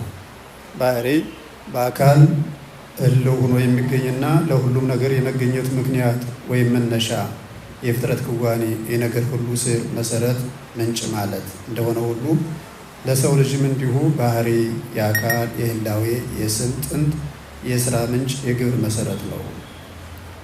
ባህሪ የአካልም የኑሮም የስምም ጥንቱ ነው። ባህሪ ስላለ ነው አካል የተገኘው። እንደገና ስም የሚወጣው ደግሞ ባህሪ ስላለው ስሙ የሚወጣው ከባህሪው ጋር እኛ ሰው የተባልነው ከሰባቱ ባህሪያት ስለተገኘን የእኛ መጠሪያ የባህሪ ስማችን ሰው የሚለው ነው። ሁሉም ሰው፣ ሕፃኗም ሰው ናት። ተው እንጂ ሰው አይደለች እንዲ አይልም ሰው። ተው እንጂ ሰው አይደል እንዲ ምንም አካል አይኖረው እሱ አይመለክም። አካል የለውም ምናምን ነገር ተው እንጂ አንተ ሰው አይደል እንዲ አንተ ሰው አይደለም እንዲ ታይ እንጂ ሰው አይደል አንተ ሰው አይደል። ባህሪ የመጨረሻው ማለት የማይለወጥ የባህሪ ስም ነው ሰው የሚለው እና አካል ባህሪ ስላለ ነው ወደ አንድነት መጥቶ ይህን ስም ማግኘት የሚችለው። እያንዳንዱ የማንኛውም ፍጡር መነሻው ባህሪ ስላለው መነሻ አለው። የአካሉ መገለጫ ስለሆነ ባህሪ ማለት ምንጭ ስር ማለት ነው እና ለእኛ ባህሪ ስንል እሳት፣ ነፋስ፣ ውሃ፣ መሬት ማለት ነው ባህሪ ማለት ነው። ምክንያቱም ከ6 ቀን በኋላ ከዚህ ነው እግዚአብሔር የፈጠረን፣ እግዚአብሔር የሰራን። እግዚአብሔር የሰራን ከዚህ ስለሆነ ባህሪ ምንድን ነው? ባህሪያቸው ምንድን ነው ሲባል እሳት፣ ነፋስ፣ ውሃ፣ መሬት እንላለን። ባለፈውም እንዳየነው ባህሪ ሲባል ግን ባህሪና ጠባይ የሚባሉ ተዛማጅ ቃላት አሉ በእኛ ሕይወት ውስጥ። መጽሐፍ ውስጥ አልተለየም። ጠባያ ፍጥረቱ ለሰብ ብሎ እሳትና ነፋስ ውሃ መሬትን ጠባይ ብሎ ያመጣል። የእግዚአብሔርን ባህሪ ጠባይ ብሎ ይጠራዋል እና መጽሐፉ ላይ ጠባይና ባህሪ አንድ ናቸው ትርጉማቸው። ግን በቤተ ክርስቲያን ሰዎች በብዛት ማለት ነው ባህሪ የሚለው በተፈጥሮ ለተገኘንበት ለእሳት፣ ለነፋስ፣ ለማንለያይበት አንድ ለሆንበት እንሰጠዋለን። ጠባይ የሚባለውን ደግሞ በሕይወታችን ውስጥ በለመድነው ልምድ የሚገለጠውን ነገር ጠባይ ነው። ገሌ ባህሪው እንዲህ ነው፣ ገሪት ባህሪዋ እንዲህ ነው ከማለት ወጥተን ጠባዩ ያንግባባበታለን። ጠባይም በእኛ በተለያዩ ነገሮች እንግዲህ እንደምታውቁት ሁሉ ጠባይ ይለወጣል። ከማግኘት ጋር የተስተካከለ ጠባይ ከማጣት ጋር ይለወጣል። በቤተሰብ አስተዳደግ ጥሩ ቤተሰብ ያሳደገውና አጋጣሚ ደግሞ ቤተሰቡ ላይ አንዳንድ ችግሮች ያሉበት ቤተሰብ ያሳደገው ልዩነት ይኖራቸዋል። እነዚህን ነገሮች ነው ጠባይ። ከልምድም ይመጣል። ከልምድም ከአኗኗርም ከማይበረሰቡ ይዞት የሚነሳው ነገር ይኖራል። እሱን ጠባይ ያን እንጠራዋለን። ሌላው መደበኛው የማይለዩ እሳት፣ ነፋስ፣ ውሃ፣ መሬትን ባህሪ እንላለን። እኛ የእኛ ባህሪ እሳት፣ ነፋስ፣ ውሃ፣ መሬት ነው ማለት ነው። እንግዲህ ይህንን ወደ መላእክትና ወደ እግዚአብሔር ስንሄድ እንዲህ አይነት ነው መገኛ። አሁን እኛ ባህሪያችን መገኛ ስላለን ባህሪያችን ይሄ ነው ብለን ስንሄድ የእግዚአብሔር መገኘው እንዳይል ነው። ባህሪ ልዩነት አለ ያለው። መላእክትም ፍጡራን ናቸው፣ መገኛ የላቸው መገኛቸው እንዳለ ነው።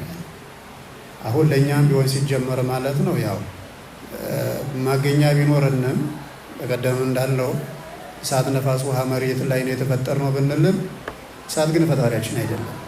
አሁንም ነገም ወደፊትም እሱ ይሁን ስላለ እንደ ቅድሙ እንደ እድሜው ጉዳይ እሱ ይሁን ስላለ ከእሳትና ከነፋስ ከውሃ ከመሬት አበጀን እንጂ ፈጣሪያችን እሱ እንጂ እሳት አይደለም። ፈጣሪያችን እሱ እንጂ ውሃ አይደለም። ውሃ ለእኛ ምግብነት አድርጎ እንደሰጠን ነው እንጂ የምንቀበለው ፈጣሪያችን እንደሆነ እንቀበለውም አይደለም ሲጀምር። ስለዚህ ለእኛ መኖር ምክንያቱ እግዚአብሔር ነው እንጂ ውሃ ነፋስ አይደለም። ውሃ ባይኖርም ይሰራና ውሃንስ ያስገኘው ሰው አይደለም። እዚህ እንጨት ማምለክ አይቻልም፣ ውሃ ማምለክ አይቻልም፣ እሳት ማምለክ አይቻልም። አምላክ አይደለም።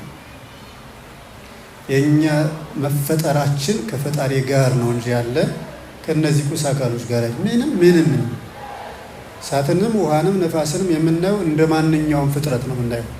የተለየ ነገር ከኛ የለውም። የተለየ ነገር ያለው ጌታ እግዚአብሔር ብቻ ነው። ከእሳት ያመጣን ከነፋስ ያመጣ ይሁን ቢል እኮ ዝም ብሎ ይሆናል። ምንም ችግር የለም። እሱ ለዘላለም የሚኖር አምላክ ስለሆነ እና እነዚህ የተገኘንባቸውን ጉዳዮች ለይተን የምናመልክበት ለይተን እንትን የምንልበት ነገር የለም። ቀኑንም ትኩረት የምንሰጠው እርሱ ስራ የሰራበት ብሎ በምክንያት እሱን ለማምለክ ነው፣ ለቀኑ አይደለም። አሕዛብ የተወለዱበት ዕለት ያከብራሉ ይላሉ። እኛ የተወለድንበት በብዛት አናከብረው። የወለደንን ነው የምናከብረው እንጂ ዕለቱን አናከብረው። ከዕለትም ደግሞ የምናከብረው ጌታ እግዚአብሔር እኛን የወለደንን ዕለት ነው። የእሱን ልደት ነው የምናከብረው እንጂ እኛን ብዙም እንትን አለ ማሰቡ ኃጢአት ነው ምናምን አይደለም። ግን ልምዳችን የቆየው ልምዳችን እንዲህ ነው።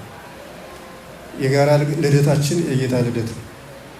የጋራ ጥምቀታችን ለሰው ማለት ለፍጡራን የጌታ ጥምቀት ነው። ትንሣኤያችን የጋራ ትንሣኤያችን የሰው ልጆች ሁሉ የጌታ ትንሣኤ ባላችን የጌታ ባል ነው እንጂ የኛ የግላችን አይደለም። ሁሉን ነገር የምንሰጠው በሱ ለሱ ነው። እሁድን ብናከብረው ጌታን ብለን ነው። እሁድን ብለን 24ቱን ሰዓት ብለን አይደለም።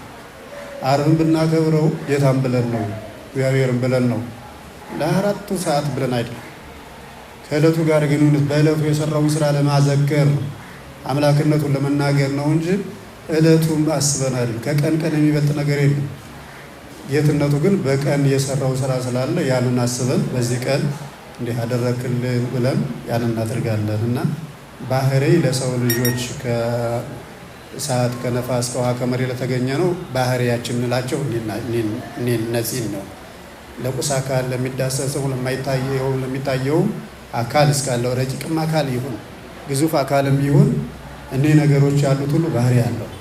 ስለዚህ ወደ ሁለተኛው ስንሄድ ባህሪ መላእክት ነው። አሁን እኛው በእኛው ከዚሁ እንለያያለን ማለት ነው። መላእክትና እኛ ባህሪ የሚለው ቃል ለመላእክት ሲሆን ደግሞ ሕይወት ስንጠቀመው መላእክት እውር ሌሊት ማህበአልቦ ካለመኖር ማለት ነው። ማህበአልቦ ማለት ያለ ምክንያት ማለት ነው። አሁን እኛ ከእሳት ከነፋስ ከውሃ መሬት አይደለ ያልነው፣ ካለ ነገር ተፈጠርን አለ። መላእክት ስም ማህበአልቦ ያለ ነገር አልነበረም። ያለ ነገር እግዚአብሔር ብቻ ነው። ያለ ነገር እግዚአብሔር ስለሆነ ምንም ነገር ከሌለው ምክንያት በሌለበት ነገር እርሱ ፈጠራቸው። ማህበአልቦ የተፈጠሩ በመሆናቸው ማለት የመላእክት ተፈጥሮ እንጂ አፈጣጠራቸው ስለማይታወቅ በዚህ አግባብ ባህሪ የመገኛቸው ጥንታዊ ህልውና ማለት እንጂ የአካላቸው መነሻ አንድ ነገርን አያመለክትም። አሁን መገኘታቸው የታመነ እውነት ነው። ስለዚህ መላእክት መገኛ ባህሪ ብለን ጥንተ የመጀመሪያው ህልውናቸውን ህይወታቸውን መመስረቱን ባህሪ ብለን እንጠራዋለን እንጂ ለዚህ ለመገኘታቸው አካላቸውና ህይወታቸው ለተገኘበት ነገር ከታች ምንም ነገር ምክንያት የለም። እሳትም አንልም ማለት ነፋስም አንልም። መገኘታቸውን በባህሪያቸው ከዚያ በኋላ በምን ገልጻቸዋለሁ? በእንቅስቃሴ በድርጊት በሚታዩበት ነገር ላይ የመላእክት ባህሪ እንዲህ ነው ብለን ድርጊቱን እንደ ባህሪ መገለጫቸው እንደ ባህሪ አድርገን እናገራለን። እንደኛ ግን ከዚህ አንጥቶ ፈጠራቸው የሚባል ነገር ግን ለመላእክት የለም ማለት አሁን ዘይሬስዮሙ ለመላእክቲሁ መንፈሰ ወለድ ላክዎ ነደ እሳት የሚላላኩትን እንደ ነደ እሳት አደረገ፣ እሳት ነበልባል አደረጋቸው፣ መልእክተኞቹን መንፈስ አደረጋቸው ነው የሚል ግን እንጂ ከእሳት ፈጠራቸው የሚል ግን የለም። ቀጥታ ቃሉ ማለት ነው ስንተረጉም ካላልነው በቀር ቃሉ ግን ከእሳት ፈጠራቸው የሚል ነገር የለም። እሳት የሚያደርጋቸው ነፋስ የሚያደርጋቸው ነው።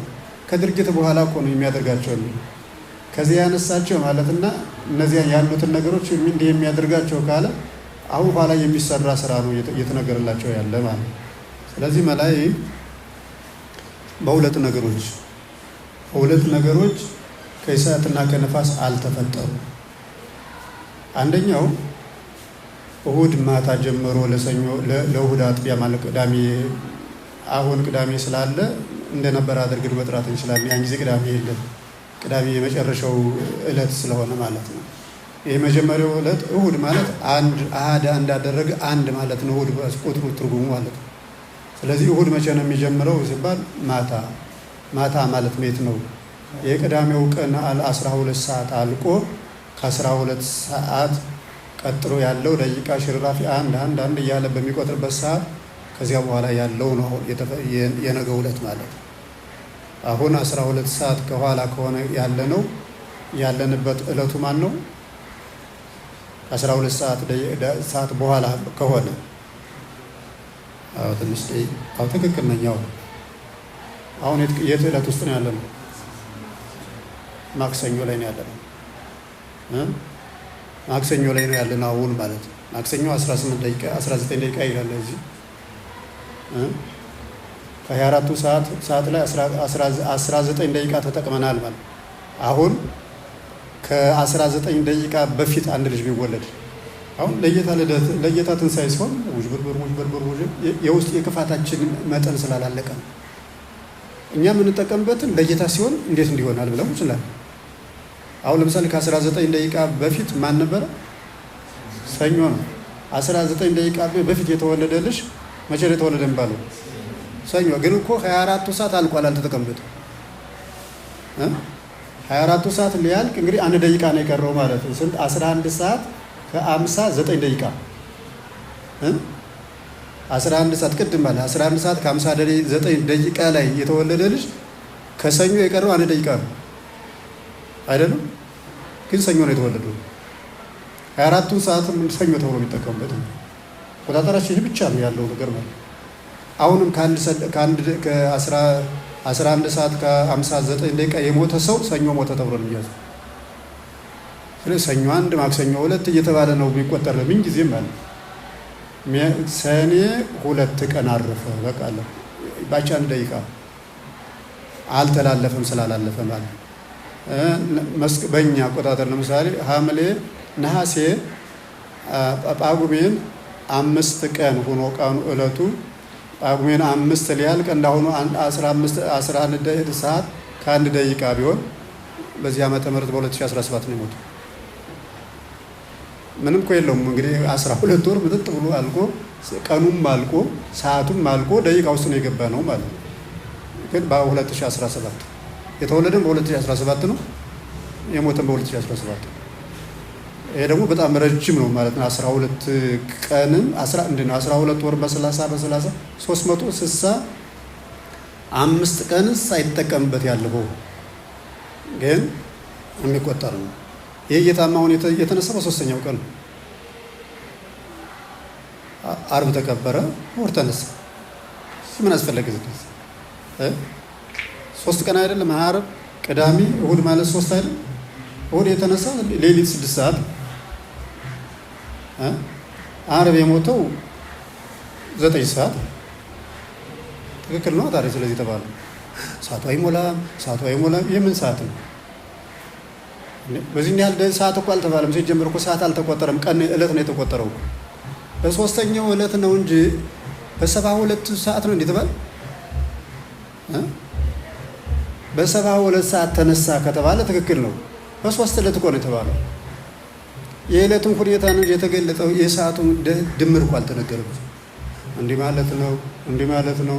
የማንጠቀምበት ነገር ለምን ወደ ሃይማኖት ሲገባ ክፋት በተሞላ ዝርዝር ውስጥ መዝቀጥ ምን አስፈለገ እንዴ?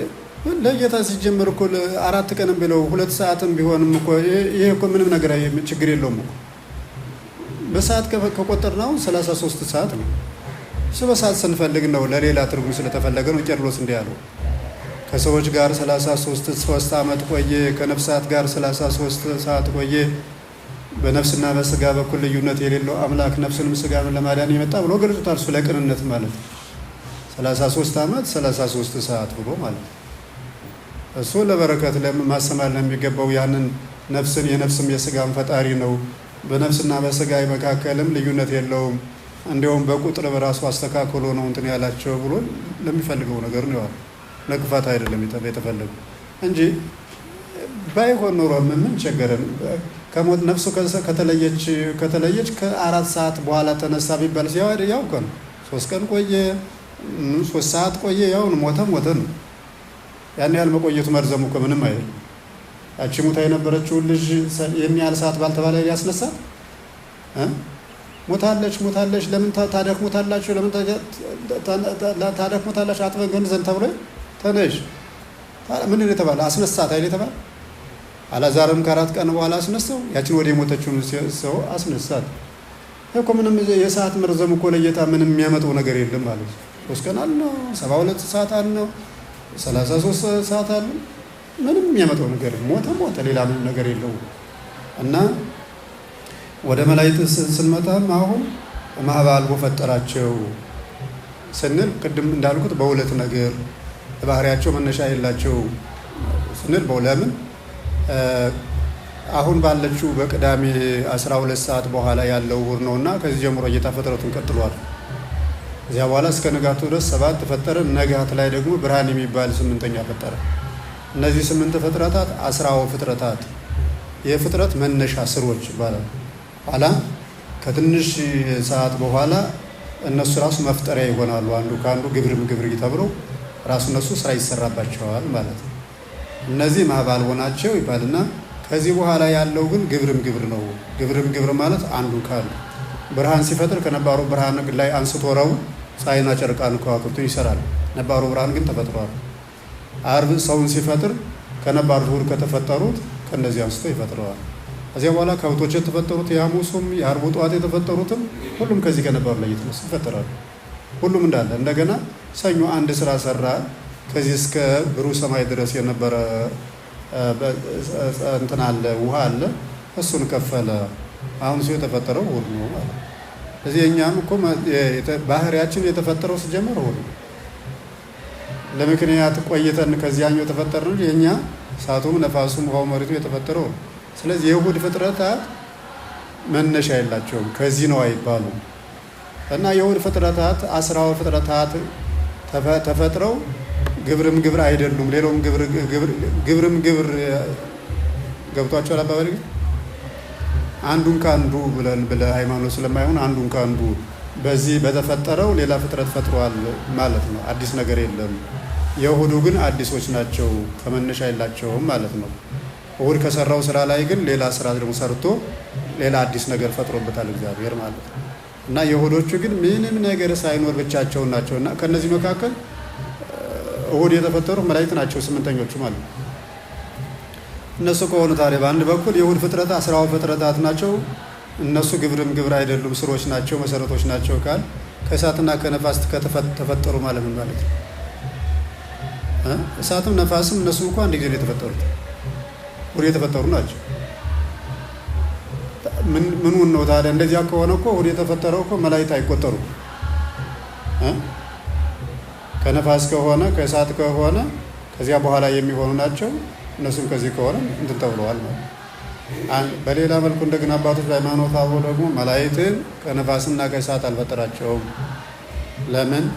በስራቸው በረቂቅነታቸው በፍጥነታቸው ከእሳትና ከነፋስ ጋር ስለሚነጻጸሩ እሳት ነፋስ ይባላሉ እንጂ ተፈጥሯቸው ከእሳትና ከነፋስ የተገኘ አይደለም ማለት። ይህን ለማሳየት እኛ ለምሳሌ ከእሳት ነው የተፈጠርነው። እውነት ነው። ከነፋስ ነው የተፈጠርነው። አዎ፣ ግን እንሞታለን።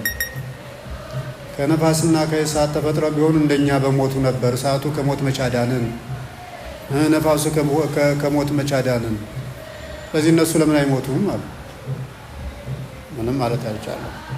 ስለዚህ መላእክት የተፈጠሩት እግዚአብሔር ይፈጠሩ ብሎ ባለው ቃል ተፈጠሩ እንጂ የተፈጥሯቸው ከነዚህ ከተፈጠሩት ፍጡራን መነሻነት አይደለም። እና ባህሪያቸው የምንለው ጥንተ ተፈጥሯቸው ህልውናቸው መፈጠራቸው ነው እንጂ ያንን የተፈጠሩበት ነገር ስለሌለ ያንን እንደኛ ከእሳት ከነፋስ ማለት አይደለም ማለት ነው። ሶስተኛው ባህሪ እግዚአብሔር። ባህሪ ስለ እግዚአብሔር ህልውና ስንናገር እግዚአብሔር ለባህሪው ምክንያት እና መነሻ ስለሌለው ይሆን። ባህሪ እግዚአብሔር ሲባል የእግዚአብሔር ዘላለማዊ ሀልዎት ወይም ልዩ ተግባር መገለጫ ማለት ነው። ባህሪ እግዚአብሔር ዘላለማዊ ሀልዎት ወይም ልዩ ተግባር መገለጫ ወይም ጥሩ እንዲሁም ልዩ ተግባር መገለጫ ፈጣሪነቱ ባህሪው ነው አይምንለው። ዘላለማዊነቱ ባህሪው መገለጫው እኮ መድኃኒትነቱ ባህሪው፣ አዳኝነቱ ባህሪው። አሁን መድኃኒት የባህሪው አይደለም፣ መኖር የባህሪው አይደለም። እሱ እነዚህን የእግዚአብሔር መገለጫዎች ባህሪ እንላቸዋለን። ታዲያ እንደኛ ወስደን እኛ መነሻችንን ነው ባህሪ ያልነው ብለን የእግዚአብሔር መነሻዎች ናቸው እንዳንል ነው ቅድም ለይተን ማየት ያለብን የተባለው። የእኛ ባህሪ ስንል መነሻ ነገር አለን። ይህኑ ቃል ስላልተለወጠ ባህሪ እግዚአብሔር ስለተባለ እግዚአብሔር መነሻ አለው እንዳይባል። ይሄ ሊጨንቀንም ሲጀመር ደግሞ ሊጨንቀንም አያስፈልግ በአንድም ነገር ማለት እኛ ተጠበን ተጨንቀን የምናኖረው እግዚአብሔር የለም። እንኳን እኛ ተጨበን ተጨንቀን የምናኖረው እግዚአብሔር ይቅርና እሱ እንኳን ተጨንቆ አያኖረንም። ደስ ብሎት ነው የሚያኖረው። ደስ ብሎት ነው የሚያኖረው። እኛ ስናመልከውም በእውኑ ሁላችሁም መጨናነቅ አይጠፈልም። እንዲህ ባል ማለት ነው እንዲለዋለው እዚያ ወደ ስድብ የምንሄድበትን ወደ ነቀፌታ አያስፈልግም። አንደኛ የምንለውን ነገር አውቀን ማለት ነው። በጉልበት እግዚአብሔር እናስከብረ መንገድ አይኖር። እግዚአብሔር እንዲህ ያለው መስዋዕትም አይወደውም። ሌላ እምነት ተከታይ ይመስል ደግሞ ይህን ካልተከተላችሁ ስድብ አያስፈልግም። ሁለተኛ በደል ነው። አንደኛ ሳያውቁ መከራከር፣ የማያውቁት ሃይማኖት ውስጥ መኖር፣ በሁለተኛ ደረጃ እንደገና ሰውን ያህል ክቡር ለማያውቁት ነገር ማዋረድ። እኔ የምናገረው ስለሌለኝ በስድብ ላሸንፈው ነው ፕሮግራሙ። የሁሉም ሰው ፕሮግራም አለ መታ አለ በስድብ። ይሄ እኮ የተሸናፊነት አካሉ ሲጀመር አናውቀውም፣ ቃሉን አናውቀውም፣ የቃሉን አተገባበርም አናውቀውም። አያችሁ፣ ቃሉን አለማወቅም የቃሉን አተገባበርም አለማወቅ። ቃሉን ብናውቀው የሚናገር የአባታችን መንፈስ ነው ጌታ እንደተናገረው ማለት ነው። እሱ ስላለ ስለሚናገርልን እሱ አሸናፊ ቃል ከአንደበታችን ውስጥ ይወጣል ማለት ነው። እሱ ስለሚወጣ ማንም መናገር አይችልም። ወደ ነገስትና ወደ መኳንንቱ በወሰዷቸው ጊዜ የምንናገረው እናጣለን ብላችሁ አትጨነቁ፣ እናንተ ሳይሆን የምትናገሩ በእናንተ ላይ ያደረው የአባታችሁ መንፈስ ነው። ስለዚህ ከእውነቱን እኮ ያርበደብዳችኋል እኮ እነዚያ ነገስታቱን ማለት ያ ታስሮ ያደረ ጦሙን ያደረ መከራ ሲገረፍ ያደረ ሰው መጥቶ በፊታቸው የቆመ ጊዜ ይውሰዱልን ምንድን ነው የምናደርገው? ምን ወስድ ሰላም ማጣት መታወቅ ምንም የለም። አንድ ድሃ እኮ በቃ ተሰቃይቶ የቀረበ ማለት ዘበር የተናገረ ጊዜ የሚናገረው ነገር መብረቅ ነገር ሰንጥቆ የሚል አይምሮን አንተም ጣዖታትም በዙሪያ ያሉትም እብዶች ናችሁ፣ ትጠፋላችሁ፣ እግዚአብሔር ግን ለዘላለም ይኖራል ነው። እኔ እንዲያደርጋቸው እኔ ጻድቅ እሱ አይደለም። እሱ የሚናገር ሰው የለም ሲጀምር ማለት እግዚአብሔር እንዲህ ያደረጋችሁት ካዳችሁት፣ እሱ ግን በእናንተ ላይ ይኖራል በደስተኝነት በበቀል ሳይሆን ማለት እሱ እኮ ጌታ የዘላለም አምላክ ነው። ለሚገሉት ርኅራኄ ባለው ንግግር የሚናገር እሱ እኮ እናንተን ተመተሉ የምትገሉት የባህሪ አምላክ ነው። እናንተ እንዳላችሁት እኮ አይደለም፣ ሰው አይደለም፣ ፍጡር አይደለም፣ ፈጣሪ ነው። እናንተ የምታመልኳቸው እንጨቶች ናቸው፣ እነሱም ይጠፋሉ፣ እናንተም ትጠፋላችሁ። ውሰዱ፣ ግደሉት ወዲያ ታውቀው ሰላም ሳይኖራቸው ሰላም ማጣታቸውን በመጠጣቸው በመደነሳቸው የሚያረሳሱ ሰዎች ናቸው። ስለዚህ በዚያ ላይ የሚናገረው የአባታችሁ መንፈስ ነው ያለ ጌታ። በእውቀትና በሃይማኖት ሲቆም አይደለም የምናውቀውን ነገር ሌላ ጥበብትን አንስቶ መናገር ይቻላል ማለት ነው። በሁለተኛው ደረጃ እንደገና በሰው ላይ ስድብ፣ ነቀፌታ የሚናገር ደግሞ ኃጢአት መሆኑ ያውቃል ሰው። ምንም ቢሆን ማንም ቢሆን በግሉ ኃጢአት ውስጥ ቢገባም ሰው አይሰደብም የፈለገ ነገር ቢሆን። አሁን እኛ ስድብን ከሃይማኖት ነው የተማረው። አለምንድን ነው ሃይማኖትና ስድብን እኩል ማስኬድ ማለት ገድሎ ጌታን ማስከበር ከሌላ በሃይማኖት ስም ፖለቲካ ውስጥ የሚኖሩ ሰዎች የያዙት እምነት ነው። አንድን ሰው ብትገለው አንተም ትጸድቃለህ፣ የገደልከውም ሰው ይጸድቃል። የቀልዳ ቀልድ ተረታ ተረት ማለት የግመል ነጅ ትምህርት ማለት ምንም ነገር የሌለም። በፈቃድ የሚሆንን በረከት በግዴታ ይደረግለታል። ምንም ነገር ካልሆነ ምንድነው አንድ የሚባል ነገር ነበር። ምናልባት እንትን ስላለ ተውሽ እና ባህሪ እግዚአብሔር ማለት እንደኛ ተጠንቀ መነሻ እንዳናደርገው መነሻ አይደለም። መነሻ ላለመኖር ምን መጨነቅ ያስፈልገን? ይኖርልን ለዘላለም እንኳን የሚኖር ሆኖ ይቅርና እንደው የእግዚአብሔር ስራ በራሱ ስራዎቹ እነዚህ ጊዜያዎቹ እኛ ጋር የሚኖሩን እንኳን ረጋግተው ነው የሚኖሩ። እንኳን እግዚአብሔር ይቅርና ማለት እሱ ለመኖር ማን አስገኘው እንዲያስገኘው ልንል አንችልም። ፈጣሪያችን ነው። ወደዚያ የሚያሰድብ ነገር የለም። እውነቱ የብቻ ስለሆነ ስለዚህ መጨናነቅ ምንም ያስፈልግ ነገር የለም እና መነሻ ብለን ወስደን ተርጉመን በእኛ ትክክል ባህሪ የሚለውን ስም ሰጥተን ሃይማኖታችን ላይ ትክክል ያልሆነ ግንዛቤ እንዳንይዝ የእግዚአብሔር ጥንተ አለ ወይም በተለየ ሁኔታ ማለት ነው መገለጫ ነገሮች ናቸው። የሚሰራቸው ተግባራት ለስራችሁ ባህሪ እያልን የምንጠራቸው እኛን ነው እንጂ እንደኛ እሳት፣ ነፋስ፣ ውሃ፣ መሬት ማለታችን አይደለም። የመላእክትን የመፈጠራቸውን መሰረትና ህይወታቸውን መገኘት ነው ባህሪ የምንለው። እዚያ ውጭ ያለውን ደግሞ እንደገና በተለይ የሚላላኩ ናቸው፣ እሳት ናቸው፣ ነፋስ ናቸው። እሱም አሁን መገለጫቸው ነው። እንደ እሳት ኃይለኞች እንደ ነፋስ ፈጣኖች ናቸው። እውነት ነው። ፈጣኖች እንደ ነፋስ ቦታ የማይዙ እንደ እሳት ቦታ የማይዙ ናቸው። ያው ቤቱን ነፋስ ሞልቶታል፣ ግን ቦታው አልጠበበንም። እኛ የምንይዘው ቦታና ነፋስ የሚይዘው ቦታ ግንኙነት የለውም። እሳትንም እንዲህ አድርጎ ማለፍ ይቻላል። ባለፈው እንደያዙ አሁን አንዳንድ ጊዜ መላእክት በጣም ረቂቅ ናቸው ይባልና አንዱ መልአክ በአንዱ መልአክ አልፎ እስከሚሄድ ድረስ ይባላል። እንዴት ነው አንዱ መልአክ በአንዱ መልአክ ውስጥ ቀዶት ነው የሚያልፍ የሚባል ሰው አለ። እየተናገርን ያለ እኮ ስለ መልአክ ነው እንጂ ስለ ሰው አይደለም። ስለ ግድግዳ እኮ አይደለም። ስለ ድንጋይ ክምር እኮ አይደለም። አሁን ከዚያ ጋር ስለ አባትና ልጅ ስለ አብና ስለ ወልድ ሲነገር ስለወለደ አባትና ስለ ስጋዊ አባትና ስለ ስጋዊ ልጅ።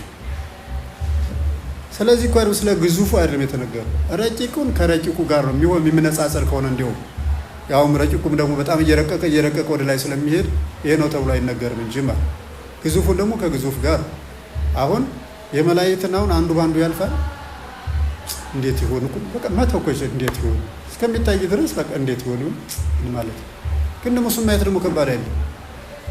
እሳት ነበልባሉን አሁን እሳት የሚባል ነበልባሉን ፍሙ አይደለም፣ ፍሙ እንጨት ነው አይደለም። ፍሙ ያቀዩ እኮ የሚፋጀው እሱ እንጨት ነው። እሳት የሚለው ግን ነበልባሉን በላይ ቅርጹ የልብ ቅርጹ ዞ እንዲህ አድርጎ የሚሄደው ማለት ነው። በሱ ማለፍ አይቻልም። ካልበላ በቀር እኮ የሚቀደም ነገር የለም። በውስጥ አልፎ መመለስ ይቻላል። ነበልባሉ እንዲህ አድርጎ እጅ ቢሰዱት የሚከለክል ነገር አለ? በእሳት መካከል ሰው አለፈ ማለት አይደል? ታዲያ የመላእክት ለመላእክት የሚረቀው ነገር ምንድን ነው? ለካ እንደዚህ ነገር አለ። በቅነት ሲታይ እግዚአብሔር መንፈስ በውስጥ ሲኖር እውነቱን ነገር በትንሽ ምሳሌ ላይ ማስረዳት ይችላል። እውነት እኮ ነው። እሳት ነበልባል የምናየው በራሱ እንዲህ አድርገን ብንሄድ መች ቦታ ይከለክላል። እኛም ማለፍ እንችል የለ ስለሚበላና ስለሚቃጠል ካልሆነ በቀር ከዚያ ጋር ግንኙነት የለ እንዲህ ማለፍ ይቻላል። ትክክል ነው። በቃ ስለ ረቂቃ ይኸውን የሚታይ ረቂቃ አካል ነው ይታያል፣ ግን አይዳሰስም። እንዲህ ቢያደርጉት ምንም ነገር የለም እኮ እሳቱ ከሚነድበትና እሳቱ ከማይነዳበት ቦታ እኮ ልዩነት የለውም። ያም እንዲህ ቢያደርጉ ይውባዶም በእሳቱ ላይም ካልበላ እንዲህ ቢያደርጉ ምንም የሚታይ ሰውነት የሚነካ ነገር የለውም። ምንም ነው። ወደ ውሃ እንኳን እንዲያርጉ ቢገቡ ምንም ነገር የሚጨበጥ ነገር የለውም። አሁን ግን ከእሳት ከነፋስም ውሃው ደግሞ ገዘፍ ይላል ትንሽ። እንዲህ ቢያደርጉት በላይ ሆኖ ለመመለስ የሆነ ነገር የሚዳሰስ አካል አለ፣ ግን የሚጨበጥ አካል የለውም። የሚዳሰስ አካል የሚታይ አካል አለ፣ የሚጨበጥ አካል የለውም። እንዲህ ቢገባ ወርታሽ ጠቅላላ ይሄዳል፣ ሲወጣም ይወጣል። በዚያው ምንም ነገር የሚከለክል ነገር የለውም። እና አንዱ መልአክ በአንዱ መልአክ ያልፋል እስከሚባል ድረስ በጣም እጅግ ረቂቆች ናቸው የሚነሱ ማለት ነው።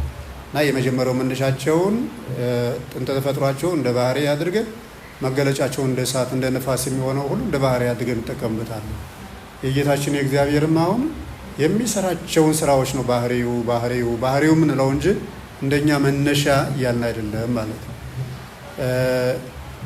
እግዚአብሔር ለዘላለም ይኖራል። አሁን ለዘላለም መኖር ባህሪው ነው። እግዚአብሔር መድኃኒት ነው። አሁን መድኃኒትነት ባህሪው። እግዚአብሔር ሕይወት ነው። ሕይወት መድኃኒት። እግዚአብሔር ፈራጅ ነው። አሁን መፍረድ ባህሪው። እኒህ ነገሮች አሁን እንደ ባህሪ ስም አድርገን ዕለት ዕለት የሚሰራቸው መገለጫዎቹን እንደ ባህሪ አድርገን እንጠቀምባቸዋለን። መገኛዎቹ ማለት አይደለም። እግዚአብሔር የሚያስገኝ እንጂ የተገኘ አይደለም።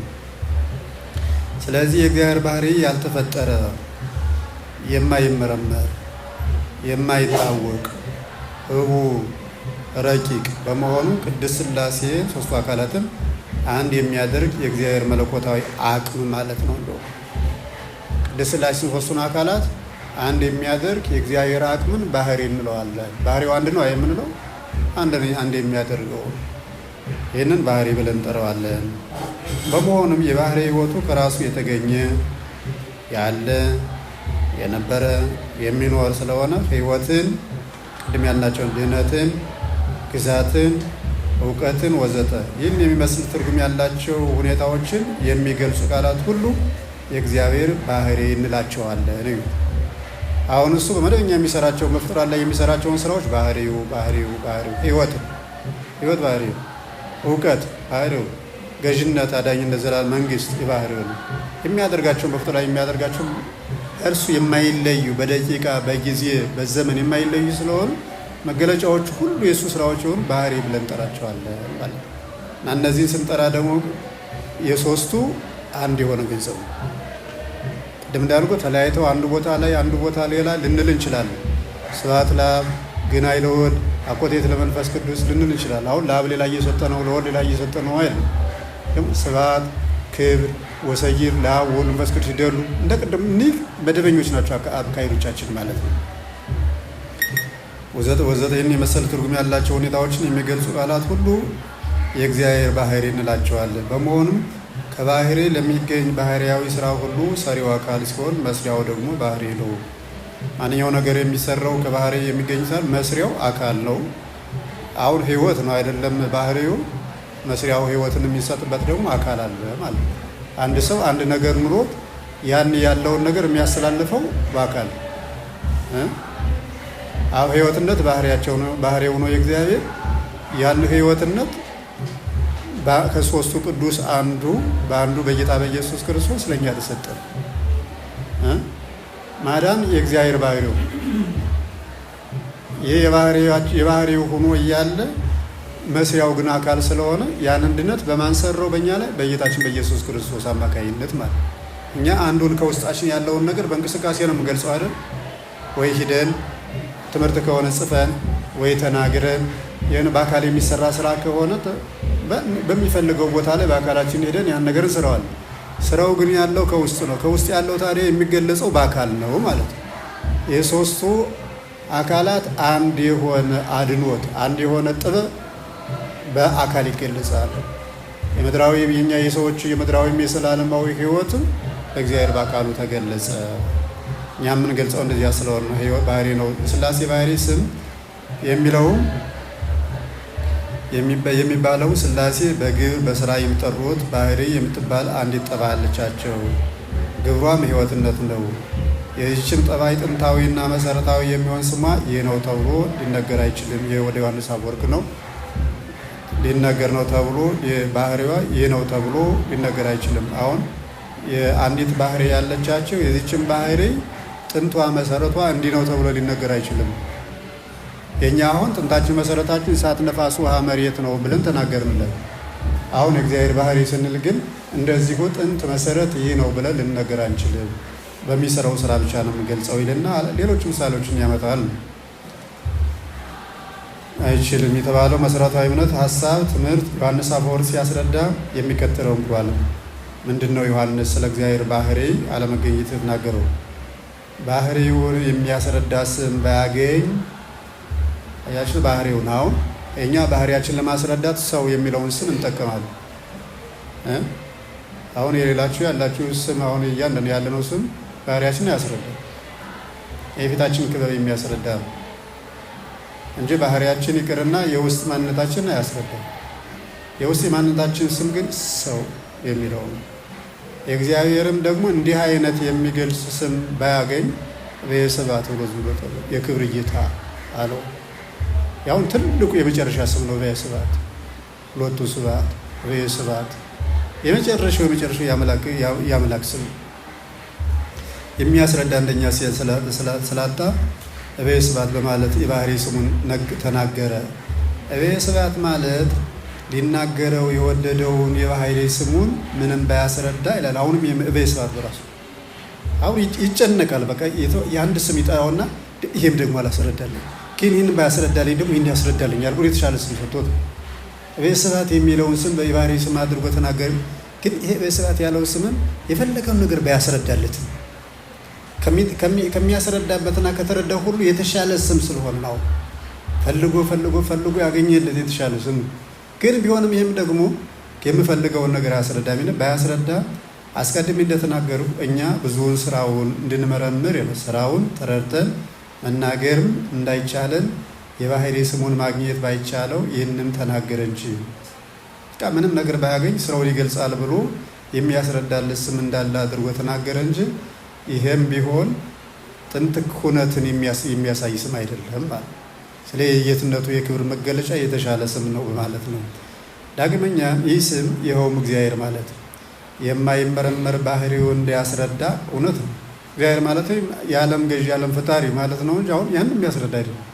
ግን መደበኛ ሆኖ በፍጡራን ዘንድ የፍጡራን ሁኔታ የፈጣሪ ሁኔታ የሚያስረዳ ጌታ መኖሩን፣ ፍጡር በጌታ በእግዚአብሔር መኖሩን፣ እግዚአብሔር መጋቢ የሚሆኑ ፍጡር ከእግዚአብሔር የሚመገብ መሆኑ፣ እግዚአብሔር በእግዚአብሔር ሰው በእግዚአብሔር የሚዳኝ መሆኑ፣ እግዚአብሔር ፍጡርን የሚዳኝ መሆኑን የሚያስረዳ ስም ነው። ይህም ታዲያ የሚያሰው እግዚአብሔር ለእኛ የሚሰራውን ስራ ነው የሚያስረዳ እንጂ የእግዚአብሔር መገኛ የሚለውን የሚያስረዳ ነገር አይደለም። ግን የተሻለው እንደ በየስብሐት በጣም እጅግ የተሻለ ስም ነው ማለት ነው። ባህሪውን እንዲያስረዳ እውነት ነው። የዚህን የባህሪ ስም ማወቅም ፍጹም አይቻልም።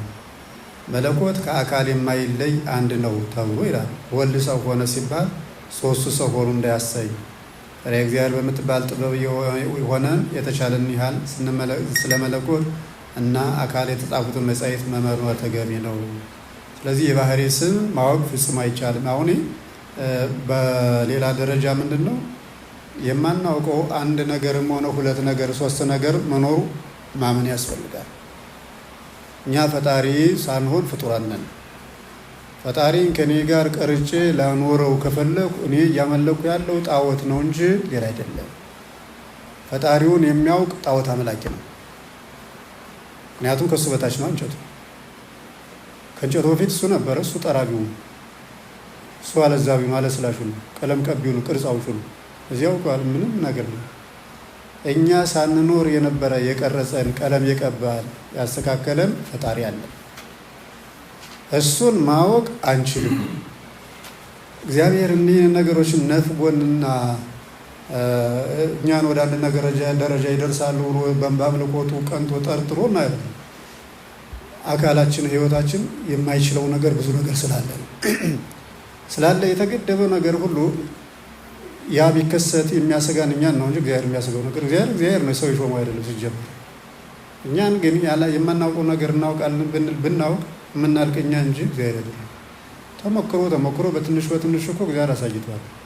ሙሴ ልጅ ባለሟልነት ተብዬ አንተ እንስሳ ላይ እንዴት ብዬ መናገር እችላለሁ? ቀረቤታዬ ምንድን ነው? ባለሟልነቴ ምንድን ነው አለ ሙሴ። እኔን እኮ አይቶኝ በሕይወት መኖር አንድ ሰዓት እንኳን መኖር የሚችል የለም አለ። እንግዲህ እሱ እውነተኛ ጌታ ነው። ኋላ በቸርነቱ ኋላ ታየኛለህ፣ ኋላ የሚታይ የምዳሰስ አካል ከእመቤታችን ተዋሂዶ እመቤታችን ሥጋ ከፍሎ ለራሱ አካል አዘጋጅቶ ጌታ እግዚአብሔር ያን አካል የባህሪ አምላክ አድርጎ ተዋሂዶ ከሁለት አካል አንድ አካል ከሁለት ባህሪ አንድ ባህሪ ሆኖ መጣ ጊዜ ሙሴ በሙሉ አቅሙ መረዳት፣ በሙሉ አንደበቱ ጋር መነጋገር፣ በሙሉ አይኑ ብርሃን ማየት ይቻላል። እንድናየው ሆኖ ስለመጣ እንድናስሰው ሆኖ ስለመጣ አብሮ የነበረው ያ ትልቁ ሰው ቅዱስ ዮሐንስም እግዚአብሔርን ከቶ ማንም እንዲሁም አላየውም። ለዚህ ከሱ የበለጠ እንግዲህ ፍቁረ ጊዜ የለም። እግዚአብሔርን እኮ ከቶ ማን ያየው የለም። እሱ ጌታ ራሱ ነገረን እንጂ ስለ እግዚአብሔርነቱ እኛ እኮ ማንም ከቶ ያየው የለም። ማንም ሲል አሁን ከመላእክት ጀምሮ ቅዱሳን ከሆኑ ሰዎች ድረስ ማንም እግዚአብሔር አየሁት ያለ ቅዱስ ያሬድ በጥር አካባቢ ላይ ኢሳይያስን ርኢክዎ ለልዑል ርዕዮስነ ጠይቆቶ። ኢሳይያስ እውነቱን በምዕራፍ 6 ላይ ያለው እግዚአብሔርን አየሁት አለ፣ ነገር ግን አይቶ መረዳት ተሳነው ይላል። ዙፋኑን እንዴት ነው የሚገልጸው? ምድርን ሞልቶት እንዴት ያየዋል? እንዴት ምድርን ከሞላ የአንድ ሰው አይን እንዴት ያየዋል? ምድርን ሞልቶታል ነው የሚለው። ከእንትኑ ከመሰጎም ጢስ ይወጣ ነበር። የቆሙ ኃይላት አሉ ቅዱስ ቅዱስ እያሉ ያመሰገኑ ነበር። ምድር ተሞልታለች ከክብሩ የተነሳ ነው። እንግዲህ ምድርን ሙሉን ማየት የሚችል አንድ እግዚአብሔር። ኢሳይያስ ከመጠን በላይ በማይችለው ነገር ነው ክርስቶስን ያየው፣ እግዚአብሔርን ያየው ማለት ነው። ለዚህ ቅዱስ ያሬድ አየው አለ፣ ግን እኮ አልተረዳውም።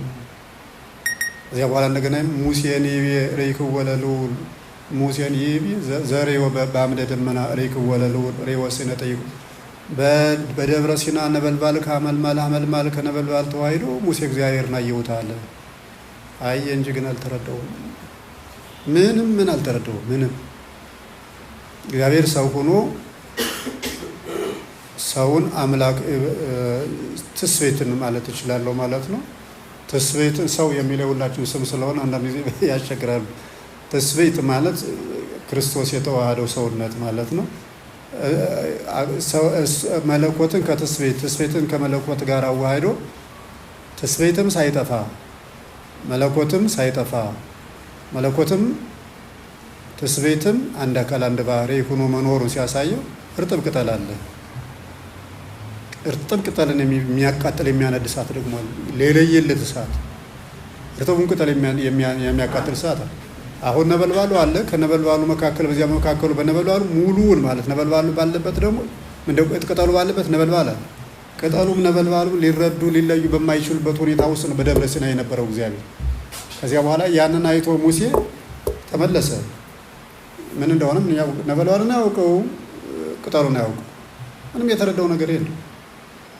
እንደገና ማርያምን ትቤ ርኢክ ወለሉ ርየት ወክህለት ጠይቆቱ ማርያም ጌታን አየችዋለች። ነገር ግን ከሌላው በተለየ መልኩ ተረድተዋለች። ከሌላው በተለየ ማለት ነው። ፍጡራን ከተረዱት ሁሉ በላይ ማርያም ከሌሎች በተለየ ተረድተዋለች።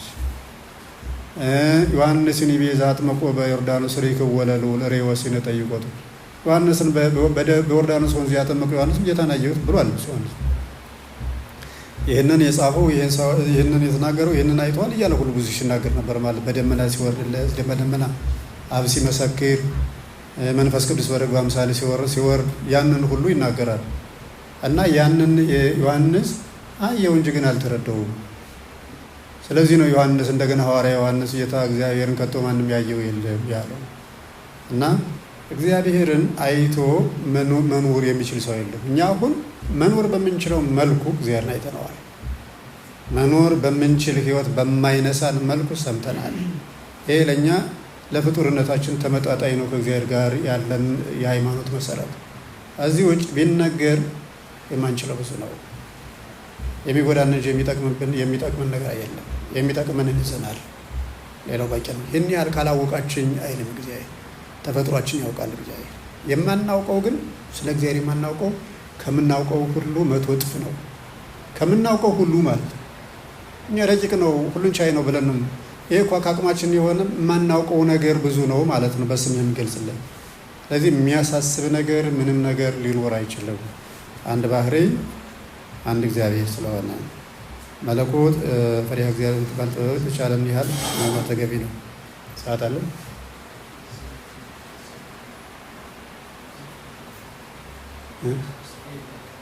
ይልካል ጥሩ አንድ ቀን ሌላ ቀን እናዋለን ይሄንን። ስለዚህ የልዑል እግዚአብሔር የባህሪ ስሙን ይቅርና የመላእክትን እንኳን የባህሪ ስም አይታወቅ መላእክትን እንኳን በሚለው ላይ እንነሳለን እና ስለሆነ አሁን የእግዚአብሔር ስሙ ብዙ ነው። ስሙ የበዛው ዘመዶቹ ስለበዙ አይደለም፣ እንደ ሀብታም ልጅ አይደለም። የሀብታም ልጅ እናቱ ሌላ ስም፣ አባቱ ሌላ ስም፣ አክስቱ ሌላ ስም፣ አጎቱ ሌላ ስም ነው። ወደ 4 ወደ 5 ስም ያለ ሰው ይኖራል። እንዲህ አይደለም። እግዚአብሔር በጣም በፍጡር ላይ የሚሰራው ስራ በጣም እጅግ ከመጠን ያለፈ ስለሆነ እያንዳንዱ ስራ ደግሞ ድንቅ ስለሆነ በዚያ ላይ የሚያስደንቀው ስም ድንቅ የሆነ ገላጭ ስም ነው ያለው። ለረቂቁ ረቂቅነቱን የሚገልጽ፣ ለቻይነቱ ቻይነቱን የሚገልጽ፣ ሰራዊትን ለመግዛቱ የሚገልጽ ስም፣ ስጋውን ደሙን ለመስጠቱ ካሳ አድርጎ ለመስጠቱ የሚሰጥ ስም፣ ሁሉን ነገር መንግስተ ሰማያት ለማግባት ኃጢአትን ይቅር ለማለት የተሰጠ ስም የሚጠራበት ስም አለው እና ለእያንዳንዱ ነገር የሚጠራበት ስም አለው። ስሙ ከስራው ጋር የስራው ገላጭ የባህሪ ስራው ገላጭ ነው። እንደገና ባህሪ የሚለውን ስናነሳ የሰው ባህሪ ማለት እሳት፣ ነፋስ፣ ውሃ፣ መሬት ማለት ነው። የመላእክት ባህሪ ማለት ጥንተ ተፈጥሯቸው ፍጡር መሆናቸው መላእክት መሆናቸውን ለመግለጽ ነው እንጂ የተፈጠሩ ከእሳት ከነፋስ ከውሃ ከመሬት ወይም እንደምንለው አንዳንድ ጊዜ ነፋስና እሳት አይደሉም። ነፋስና እሳት አለመሆናቸው ምንድነው ምክንያት የቀረበው? የሁድ ፍጥረት ሁሉም እያንዳንዳቸው ከሌለ ነገር ላይ እግዚአብሔር ይሁን ብሎ የፈጠራቸው ነው እንጂ ለመነሻቸው ምክንያት ምድራዊ ምክንያት የሌላቸው ማለት ነው። የሌላቸው ስለሆነ ነው። በሁለተኛ ደረጃ እንደገና ተፈጠሩ የሚባሉትም ከእሳትና ከነፋስ ነው። ያ እሳትና ነፋስ ደግሞ እኛ ባህሪ ነው። ስለዚህ ከሱ ከተፈጠሩ ወይ እነሱ ይሞታሉ ወይ እኛ እንሞት። አንድ መሆን አለብን ማለት ነው። ባህሪያችን አንድ ከሆነ አንድ መሆን አለብን። ወይ ቀለል ያለ ሞት ነው ወይ ተበቂ ያለ ሞት ነው። የተጨማሪ ያለብን እኛ ወይም እሱ ሌላ ነው። ስለዚህ ምንም ግን አንድ ከአንድ ባህሪ ከተነሳን ልዩነት በእኛ መካከል ሊፈጠር አይችልም። የእግዚአብሔር ባህሪ ስንል ደግሞ እግዚአብሔር በስራው የሚሰራቸውን ስራዎች ነው እንጂ ባህሪ እያልን የምንጠራው እንደኛ ጥንት መሰረት ማለት አይደለም።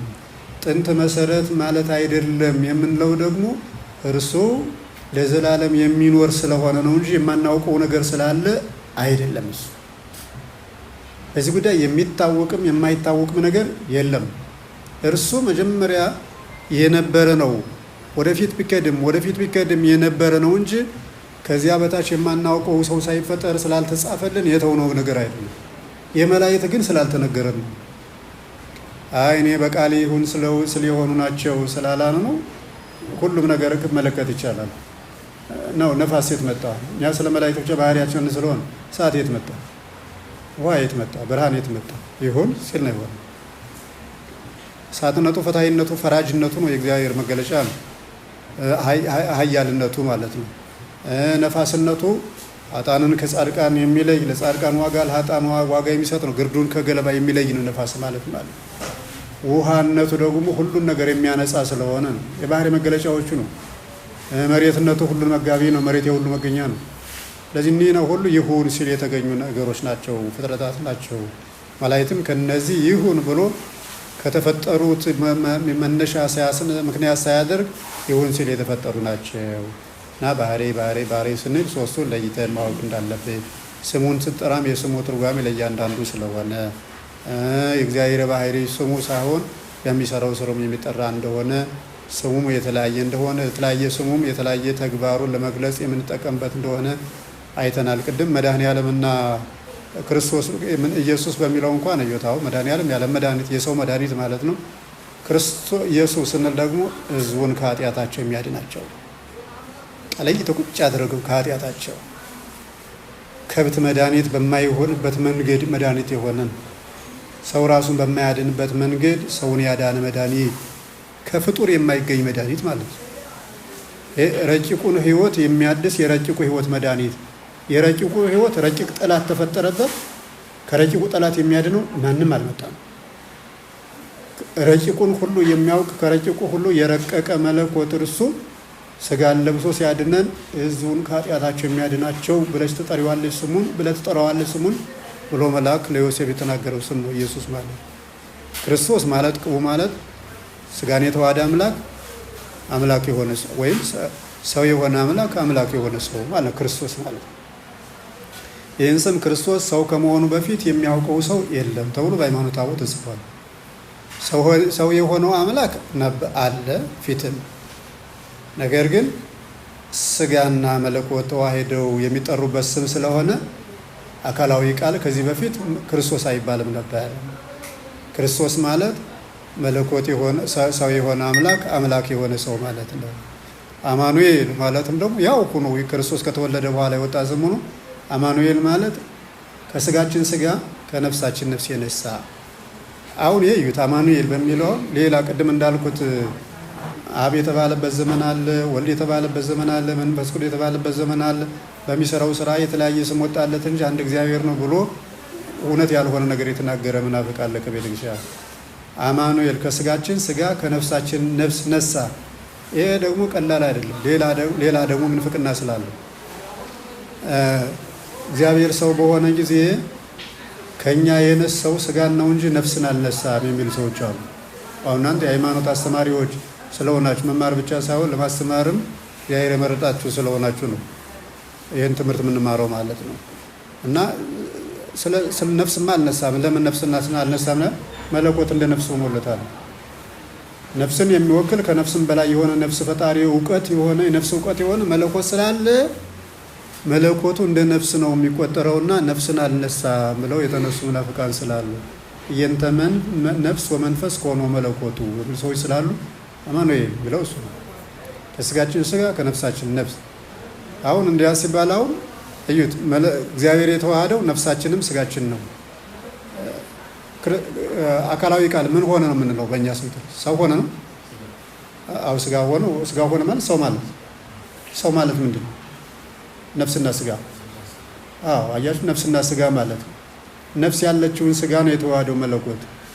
ሲጀመረኛ እዩት፣ ነፍስ የሌለው ስጋ የለም። ነፍስ የሌለው ስጋ ከሆነ የሞተ ስጋ በድን ማለት ነው።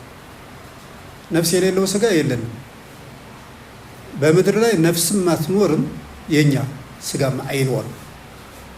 የሰው ስጋ መኖሪያ አይደለም፣ የሰው ነፍስ መኖሪያም አይደለም ምድር። ነፍስና ስጋ ያለ መለያየት ያለ ደቂቃ ተዋሂደው የሚኖርበት ነው። እዩት፣ ይሄ የነፍስ ከተማ አይደለም፣ የስጋም ከተማም አይደለም። በሁለቱ መካከል መለየት ከተፈጠረ ሁለቱ ሁሉ በየጎራቸው የሚበሩ ወዲያች በቅጽበት ነፍስም ወደ ሰጣት ወደ እግዚአብሔር እንደ ሰሎሞን፣ ስጋም ወደ ተገኘበት ወደ አፈሩ አይደለም።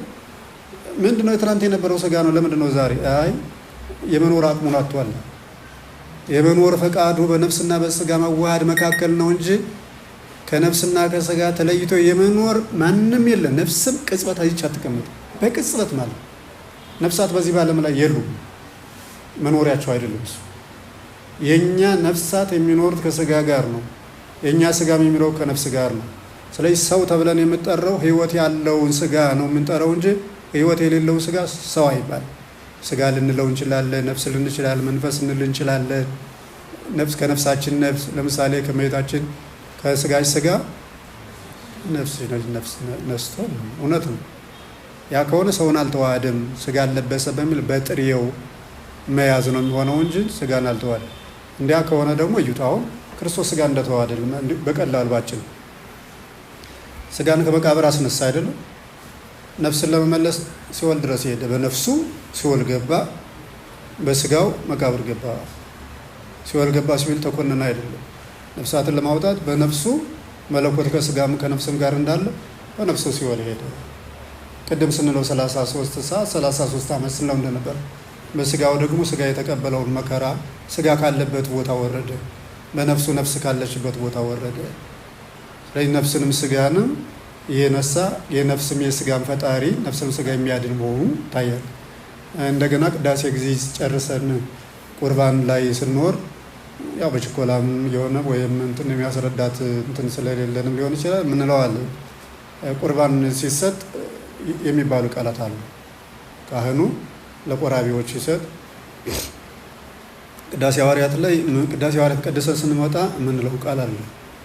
ህብስተ ወዘወረደ እምሰማያት ሥጋው ለክርስቶስ፣ ከሰማይ የወረደ የክርስቶስ ስጋ እውነተኛ ስጋ ህብስት ነው የምንለው ቅዳሴ ሐዋርያት።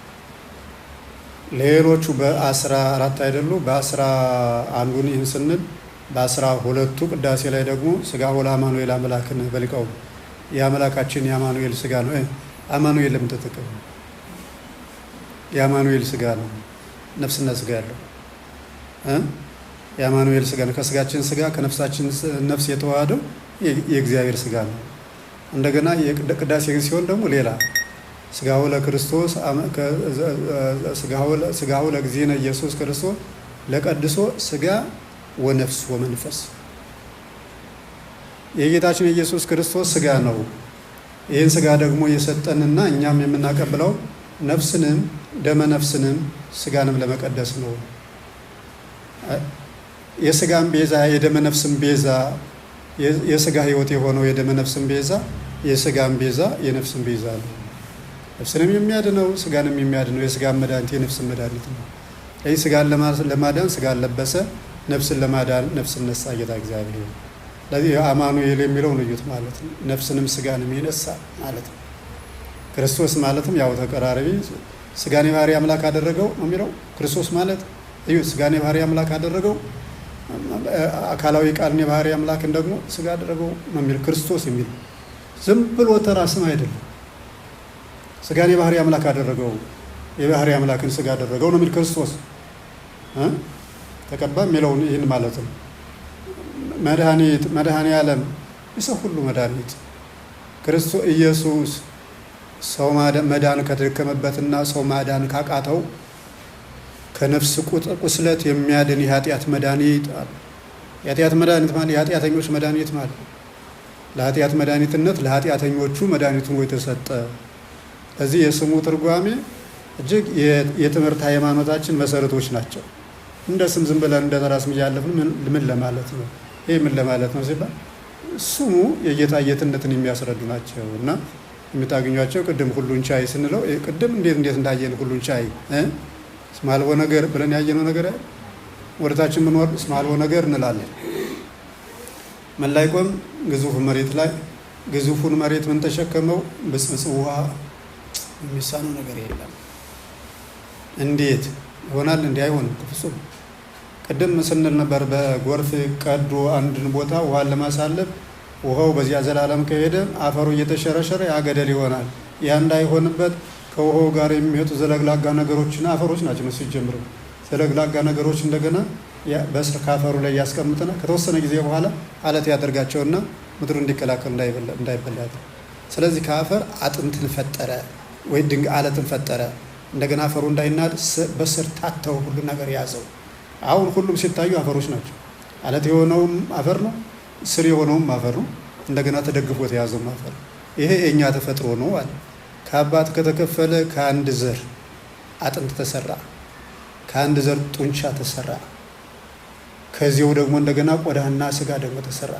ከዚያው ደግሞ በቱቦ የሚመላለስ ደግሞ ውሃ ደግሞ ተፈጠረለት። ከዚያው ኋላ እየበላን እየጠጣን አይደለም ደምና የዶም ቱቦ የተሰሩ ስንፈጠር ጀምሮ ያ መመላለስ ያለ ግን አንዱ ነው። ሌላ እንደገና እዚህ ላይ አንዱ ከበር ሆነ፣ አንዱ በውስጡ ነው ከበር የሚሸፍነው ሆነ። ይሄ መሸፈኛ አይደለም። ታዲያ የሸፈነው በውስጥ ያለው ራሱ የዚህ ገንዘብ ነው። ያኛው እንዲሰራ ለሰውነት ሁሉ እንዲሰራ አደጋ ነገር እንዳያገኘው ግማሹ አካሉ ሽፋን እንደ ቅድሙ አፈር እንዳይበላ ግማሹ አፈር ድንጋይ እዩት። ያ ድንጋይ እኮ አፈር ነው፣ ያፈሩ ገንዘብ ነው፣ አፈሩ የሚመለከተዋል። ግማሹ ተነጥፎ ራሱን ተከላከለ፣ ይህም ተነጥፎ በላይ ራሱን ተከላከለ ማለት ነው።